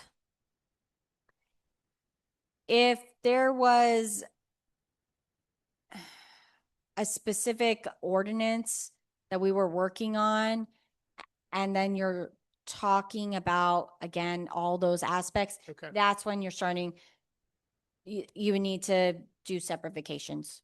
Two of you can go, two of you cannot go, like, once you're, but if there's nothing being worked on, So in other words, don't discuss the ordinances. We can discuss what we liked, what we saw. Just don't bring in San Juan Bautista into that. We just say, really liked how Winters, Yeah. you know. Well, I mean, the object is to bring it back here bring to it- then have a yes, but discussion here. As long as we don't discuss that, we can say, we loved how Winters did this. They took, their main street and made it a one-way, and they still had parking, and they extended it out, and I Mhm. loved how they did that. Yeah. We can talk all about that. Just don't say, and I think we should do that in San Juan Bautista with the other 3 people in the car. yeah, Correct. yeah, but Okay. when you come to a planning commission meeting and in your department announcements, you could first state that you always want to state if you did something and that you didn't discuss city business. And then you could state, it could be like a future agenda item, or, that you request, hey, when we work on this, a specific ordinance, it would be good to consider a one-way street. Yeah. Okay. So we couldn't say, for example, what we saw in Winters. Yeah.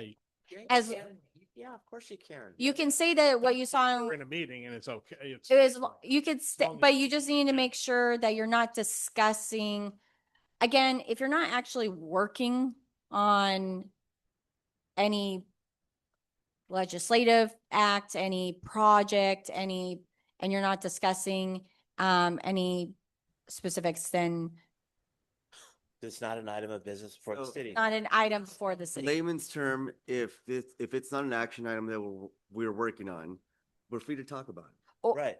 Let's say hypothetically that in June, there's going to be an agenda item on whether or not we should change our 3rd Street back to 2-way. And we all go up to, who picked Winters, by the way? I wouldn't have picked okay. So we all go up to Winters and we have lunch and we say, okay, when our 3rd Street 2-way, 1-way issue comes up, I think this is how we should all decide. What do you think, Chris? What do you think, Eddie? How about you, Elise? That's not cool. Because that's us doing business Right. outside of the Yes. public's purview. And if we always remember, you got to do the public's business in public, not at lunch, but if we're not doing business, we're just taking it all in. We're getting educated. We can do that all over the place, and we should. Yes. However, if you wanted to be able to do such a thing, then you would have to follow where you noticed That's that this right. public meeting was happening in this location. That's right. So anyone would be able to attend. That we're all going to Winters on June 3rd at 10 a.m. Anyone who wants to go can. And so Walk we've along with us. noticed. Right. So that's why always talking with staff so we can help. And we work, city attorney to help advise Right. on whether or not, if you have a concern, then ask. If These you, are great questions. if you see something, say something. Next slide. I think I finished. You want to go on field trip? Teleconference meetings. So some of you will use, you're familiar with this as we use it, but you must comply with all the Brown Act requirements. All votes must be taken by Roll call agenda must identify the teleconference location, must provide the public with the ability to see, hear, and address the members at the teleconference location. A quorum of the members of the body must participate for locations within the body's jurisdictional boundaries. There's requirements on, if you were to attend via Zoom, you have to post it. And then if our agenda, which you can see, our agenda states, here I can actually read it for you. If all members are present in person, public participation by Zoom or viewing on Facebook is for the convenience only and is not required by law. So we post that on our agendas. So if we have a meeting in Winters, we are not required to have it on Zoom or else other mechanism. Correct. Thank All right. Can I just say that I would prefer to go someplace besides Winters? I don't know how that was decided, but I It's not an agenda. It's not, we can't discuss that because not on I the have a agenda. due Dan. process right to offer another. Dan, that's not on the agenda. We can't discuss it. Okay. It's true. It's a violation.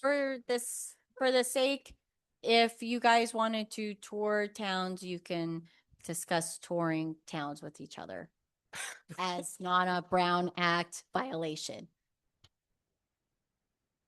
Okay.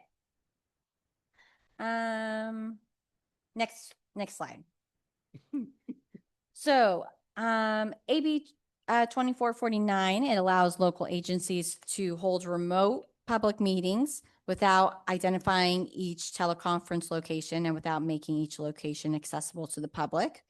This option can only be used under limited circumstances if just cause is met or if emergency circumstances exist. Just cause means childcare or caregiving need, illness, disability, travel, on official business of planning commission cannot be used more than 2 times per calendar year.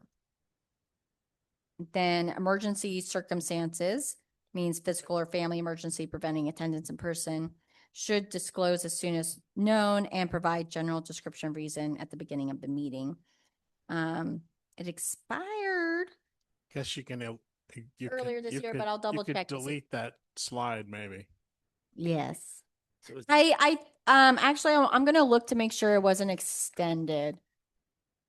does that include individual commissioners or council members remoting in?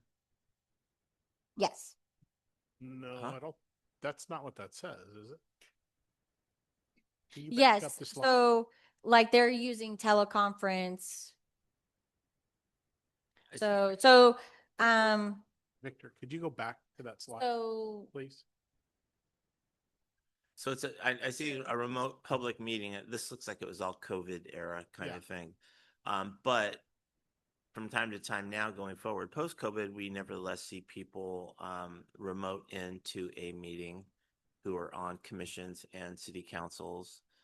I've seen city council members do it here. I don't know if any of us have done it. But what is it AB 2449 that governs that or not? And in other words, is there a limitation on how many times one of us can avail ourselves of the ability to appear remotely? it had been 2 times per year. I'm going to actually Think- double check if this was extended. I I don't think. I think they're saying if the meeting. everyone in the meeting is teleconferencing.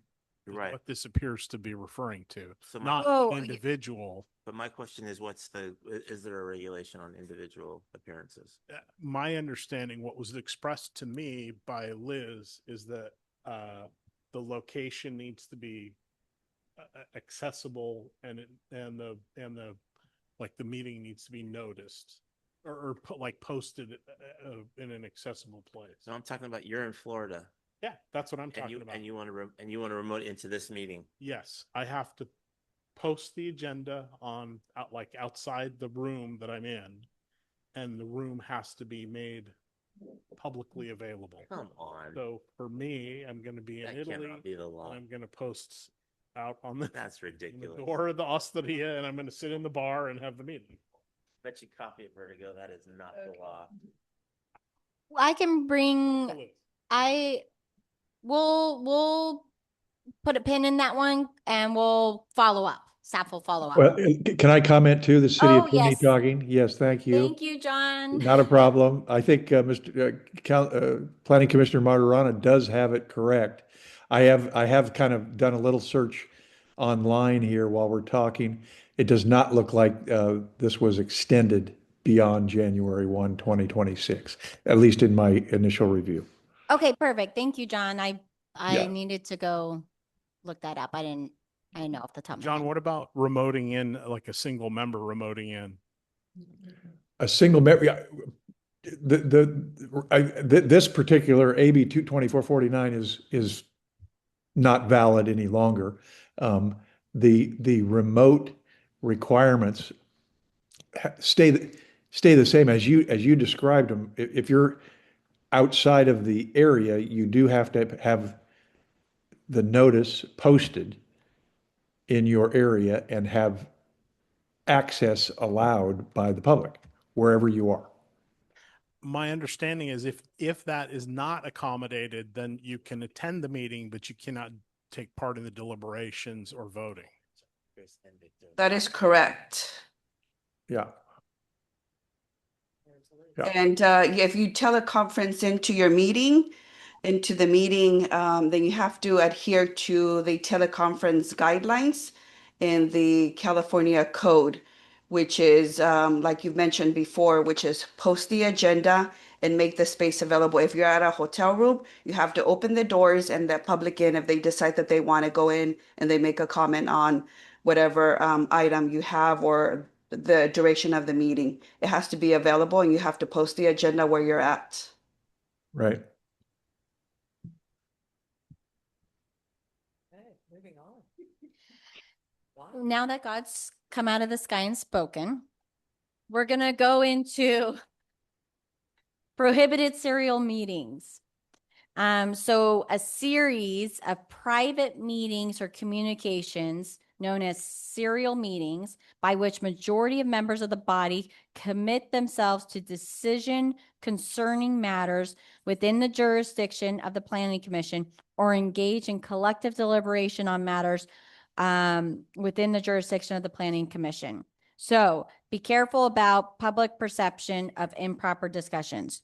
So key rule, you can talk to one other planning commissioner, but don't talk to any more than one other planning commissioner. That's how you, so find a buddy system, use the buddy system. Don't break the buddy system. Buddies for life.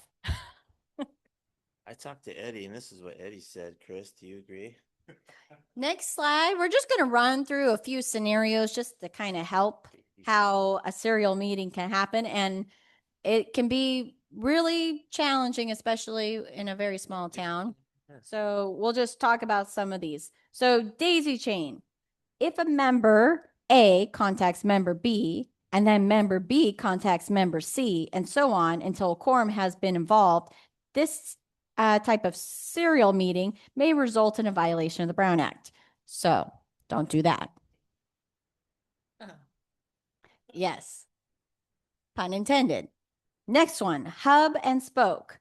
So an intermediary, such as a staff member or even a developer or applicant, contacts at least a quorum of the members to develop a collective concurrence on action to be taken by the legislative body. Use of email or other technology or media by a majority of legislative body to discuss, deliberate, or take action on items within the body's jurisdiction violates the Brown Act. So this includes emojis. I know you like emojis. Yep, don't use emojis, but follow a buddy system. Create a buddy system. Don't break the buddy system. Buddy system's important. It's for safety and following Brown Act. Electronic communication. This one's also really important. Use caution when emailing any other member of the legislative body and or emailing your position on a matter. Use BCC to avoid unintentional replies to all. When in doubt, send the email to the clerk or the administrator. So Liz, God, AKA, instead of forwarding it to members directly. Reminders from staff. Please do not reply to all. So we help you with that. And so yeah, if you accidentally hit reply all, not sure if I should reply all to apologize. Don't apologize.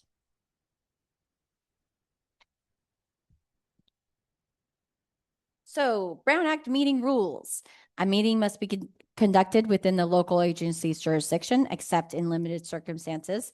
The meeting place must not prohibit the admittance of any protected status. Members of the public must be able to gain admittance without making a payment. We do not take reservations at the door. We just let them all in. It might be a good money maker for the city, but we don't do it. To pay them to stay. Maybe not these meetings, but Free tacos. no tips. No tips. We can't accept tips. And the agenda must describe each item of business to be transacted or discussed and must provide the time and location of the meeting. So Brown Act types of meetings. We have our regular meeting. We meet on the first Tuesday of the month at 6 p.m. For here in the city of San Juan. So they're the regularly scheduled commission meetings and must be formally set in their bylaws by resolution or some other formal rule. And we post the agenda 72 hours in advance. Lucky for you all, we post it a week in advance. Special meetings, they're called by the majority of the commission or the chair for a specific purpose. And you post the agenda at least 24 hours in advance. And emergency, meetings held to deal with work stoppage or crippling activity or other activity that severely impairs public health, safety, or both. Very uncommon for planning commission. I can't think of a circumstance at the top of my head where you would have to deal with it. Maybe potentially your city council. And it requires a 1 hour notice to local media. All right. So agenda language, content requirements. The agenda should contain a brief general description of each item of business to be transacted or discussed at the meeting, including items to be discussed in closed session. Agendas must have enough information to enable members of the general public to determine the general nature of subject matter of each agenda item to be discussed and acted upon. And generally, the good practice is that it is easy to understand, even at like a lower reading level. It shouldn't be so complicated that a general member of the public wouldn't be able to understand what the agenda item is about. I think we do a poor job of this in general. I think that the agenda items are overly brief Okay. and that they are not communicative 75% of the time about what the intent or what the content really is. So that would be my comment here. I'm very disappointed with the amount of material in the agenda descriptions. So you would like to see just really quick repeat that so I can take a few notes. What you said is it should be a clear to someone with a not a sophisticated understanding or grasp of the language. It should be clear what we're discussing or acting upon.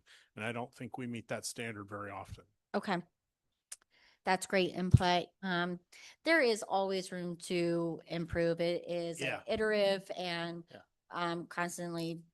I think we get hung up in jargon because of what we do, and like referring to it as HRB, and very often we use contractions or specific legal language that is not well known or is described anywhere to the public that's readily accessible. Okay. Anyway, just my personal That's good. We'll work on that. Thank you. If there's any, if you later you think of any other like specific examples or Sure. items, and we can always like sit down and kind Yeah, of, be happy to. go through like an example agenda and you Yeah. can point out things you Well, see. I've got 3 from this week that I could circle back when we're Yeah. dust settles and Yeah. talk about it Let's face to face. schedule. Yeah, that's great. Let's schedule a meeting and we can Thank like you. go through and you can point out some of those things and we can work on it. That'd be perfect. Okay. Next slide. So the Brown Act, non-agendized items. Members may only discuss or take action on agendized items, but members may briefly respond to a speaker's comments or questions, ask a question for clarification, provide a reference to staff or other resources for factual information, refer a matter to staff or direct staff to place a matter of business on a future agenda, make a brief announcement or report on activities. Urgency items. To be brought to the planning commission through staff, 2/3 of the members can add an item with the following findings. There's a need to take action immediately. Immediate action such as emergency situations, and the need arose after the posting of the agenda. Public participation. Brown Act guarantees the public's right to not give their name as a condition precedent to attend or speak, can request but must be voluntary, record open meetings, comment and criticize government policies and actions. Public comment must be allowed on any agenda item before or during the consideration of the item and on any topic within the body's jurisdiction at a regular meeting. So that brings up a question for me. I understand that the public has a right to voice their opinion. But let's say, for example, somebody's utilizing their 3 minutes and they're screaming and yelling and using profanity. Can the chair at that point cut the person off? And when are you violating their right versus when have they crossed the line? I'll do a brief and then I will delegate to John. I'm happy to help. Yes, thank you. But if it is becoming unsafe, the chair has the right to. But go ahead, John. I would just say that if it's disruptive of the meeting process, then the chair of the meeting has the right to cease the entire meeting and adjourn it, or instruct the person to stand down and leave the meeting. And if it's disruptive of the public process, then the chair has that right. We all hope that we don't have to utilize those rights that you are bestowed, but Yeah, it became a problem during COVID with many jurisdictions. Fortunately, not ours. next slide. Public comment. Fair and reasonable rules may be adopted to assist the body in facilitating comments from the public. Regulating time and manner, such as reasonable time limit. Regulating content, if not allowed. At least twice the allotted time should be provided to a member of the public who utilizes a translator unless simultaneous translation is utilized. Chair may remove disruptive individual if their behavior actually disrupts, disturbs, impedes, or renders infeasible the orderly conduct of the meeting. Chair may clear the room in the event of a group rendering the orderly conduct of the meetings infeasible and order cannot be restored by removal of individuals. And public comment is not a debate, avoid back and forth, and no generalized public comment required in special meetings. I've been at meetings where the chair adjourned. And so it does happen from time to time. Hopefully not here. Next slide. AB 1100 it creates that process for removal of individuals. It warns the individual that their behavior is disrupting the meeting, and their failure to cease their behavior may result in removal. Remove the individual if they do not promptly cease their disruptive behavior. The bill defines disruptive behavior as that which actually disrupts, disturbs, impedes, or renders infeasible the orderly conduct of the meeting. This includes, but is not limited to, a failure to comply with reasonable and lawful regulations adopted by a legislative body, engaging in behavior that constitutes the use of force or a true threat of force. True threat of force means a threat that a reasonable observer would perceive to be an actual threat to use force by the person making the threat. Closed session. Certain matters may be discussed by a legislative body in closed session, meaning this discussion is not open to the public. Closed session topics are strictly limited by statute, and for the Planning Commission are essentially limited to potential litigation and real property negotiations. Participation in closed session is limited to members of the legislative body and necessary support staff such as legal counsel, consultants, or negotiators. And confidentiality is mandatory. Information shared in closed session must not be disclosed to others unless specifically authorized by the body. Violations and potential consequences. Civil action by private party or district attorney. Criminal charges, knowing and willful violations are a misdemeanor. Invalidation of decisions, attorney's fees. A couple just items of what's new. SB 751, reporting votes. The Lake Water Agency versus Newhall County Water District 2015. Clerical errors to not automatically amount to a violation. 99 ops, California attorney posting on websites, the government code section 54960.2, curing a Brown Act violation, and the San Diegans for open government versus City of Oceanside 2016.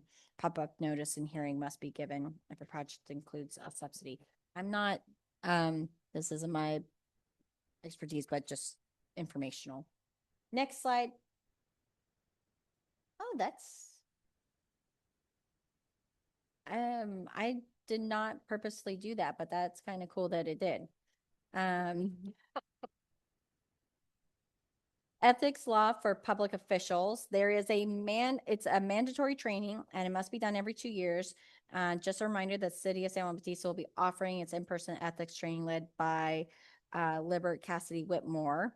There's going to be 2 sessions. It's tomorrow here. Session 1, 10 to 12. That's where I'll be in attendance so we can meet again and have fun. Session 2 is 2 to 4. Feel free to share the information with anyone who may be interested in attending either session. Training will take place at the council chambers. Recording option is available. If you're not able to attend, please speak with Liz on that. But it is required, so you're all required to attend tomorrow. So we get to have friendly times, and that is it. They do it in an hour? Maybe a little. Close. Not even close? No. Oh, man. I- All right, I- well, I wasn't timing you. It seemed like forever, but no, I don't. I'm happy to do this every year if you're interested. Just kidding.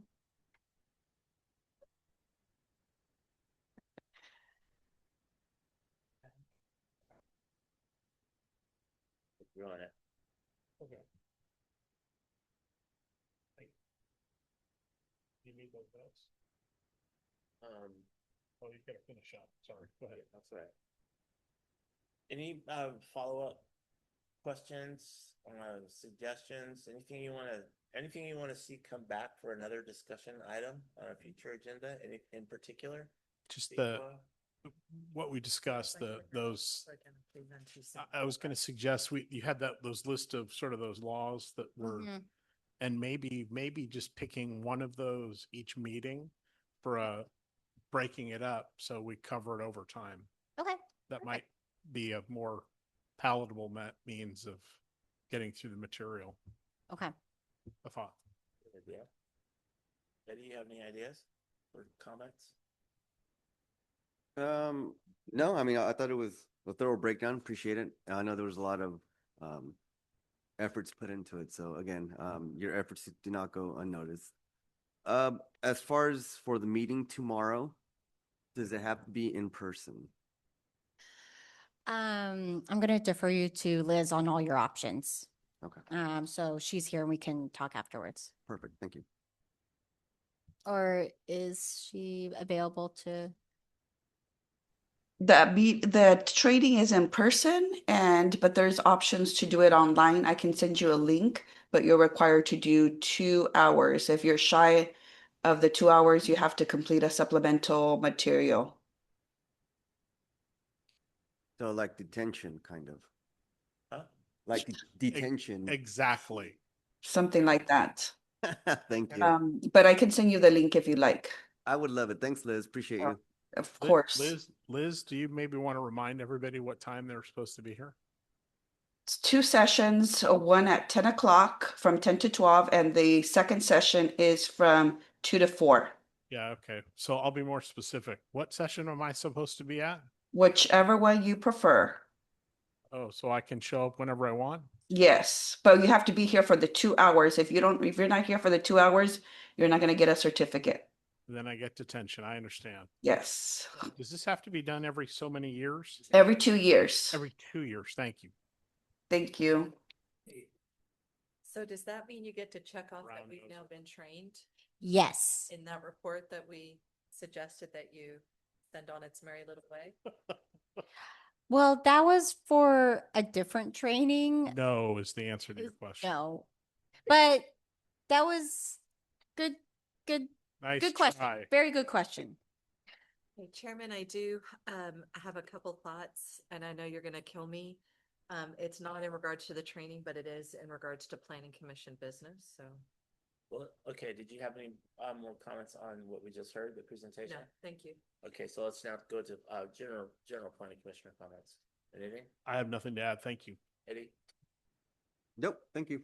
Elise? What is it? I've got two. Number one, where are we in regards to the plans, in regards to the landscaping? You know, the pretty picture that we were going to see. I was hoping you could quickly update us on that in regards to the gas station. And then the other piece is the letter that we got from the family in regards to the sphere of influence. Can we put that on the agenda to maybe discuss that at our next meeting? Audubon, that's Through right. the chair. Let's open that up maybe in future agenda Yes, items. yes. And then, but before we close, we do need to do public comment on this. Oh, that's true. Okay. Yeah, that was so workshoppy that I forgot about public comment. Is there anyone in Zoom land that would care to comment on the presentation that we just received from our planning director? We do not have anybody on Zoom. All right, public comments closed. So back to generalized public planning commissioner comments. None. Elise, landscaping plan for gas station project, and then the Audubon letter that went to the UGB committee. I can tell you that it was handled at the UGB committee, but if that means anything to you, that was a public meeting. If there's still a desire to urban growth boundary committee, that's what it was. Yes. Huh? I just was hoping for a follow-up, that's all. I can provide, No, I can provide an update. I had one update on the gas station as part of my planning manager announcements, and we can talk afterwards about the other. Okay, perfect. Thank you. And I had nothing further, so, okay, and no other planning commissioner comments, then, anything? Thanks, Sorry. Chris. Anything else from you, Ariel, or Victor, or Liz, or John? I have just two quick announcements. Some of you are already aware, but there are some really great changes happening in the community development department. We have hired in-house a part-time building official. His name is Dan Paolini. And I sometimes butcher people's names, so I apologize, Dan, if I said that wrong. And he has over 30 years of experience. He's retired from the city of Marina. Prior to being building official in his career, he also was in the trades, general contractor.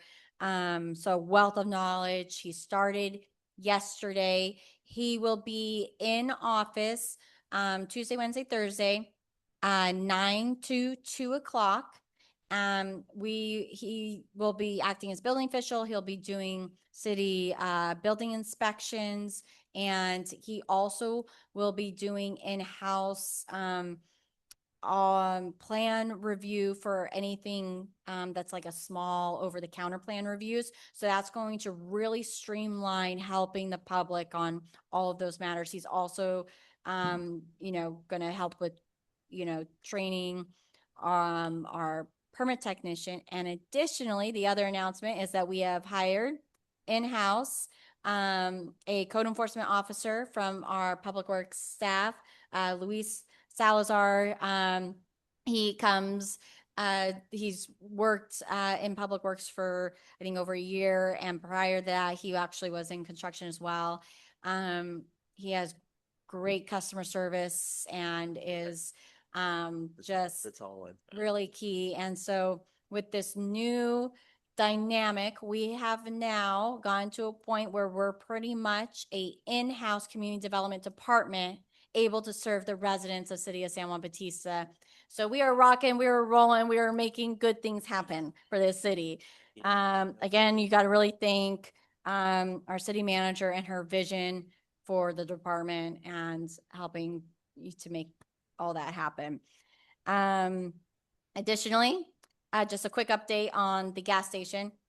I'm still waiting on update landscape plans. Stay tuned. I will get back to you. However, they have met all the requirements they needed to be able, there's 2 building permits associated with it. The building permit for the convenience store was issued last Thursday. So if you see construction, it is okay to see construction. We now have Dan, who will be helping oversee inspections to make sure that that is moving along in an orderly fashion. And so we're really excited. It was a great week. We celebrated today. We said goodbye to Minnie. We celebrated our 2 new staff, and we also celebrated Victor's birthday week. So he's just a phenomenal person that is worth recognizing. So thank you, Victor, for being born and being here. And that concludes my announcements for tonight. Great. All great. Thank you, Ariel, very much. And anything from you, John? Nothing further. Thank you. All All right, good. Thank you, Ariel, for your presentations. Excellent. All right. With that, then, is there a motion to adjourn? Move to adjourn.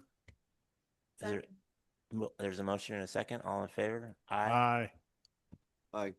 Any opposed? No. Thank you, everybody. And thank you, Ariel, for the great presentation.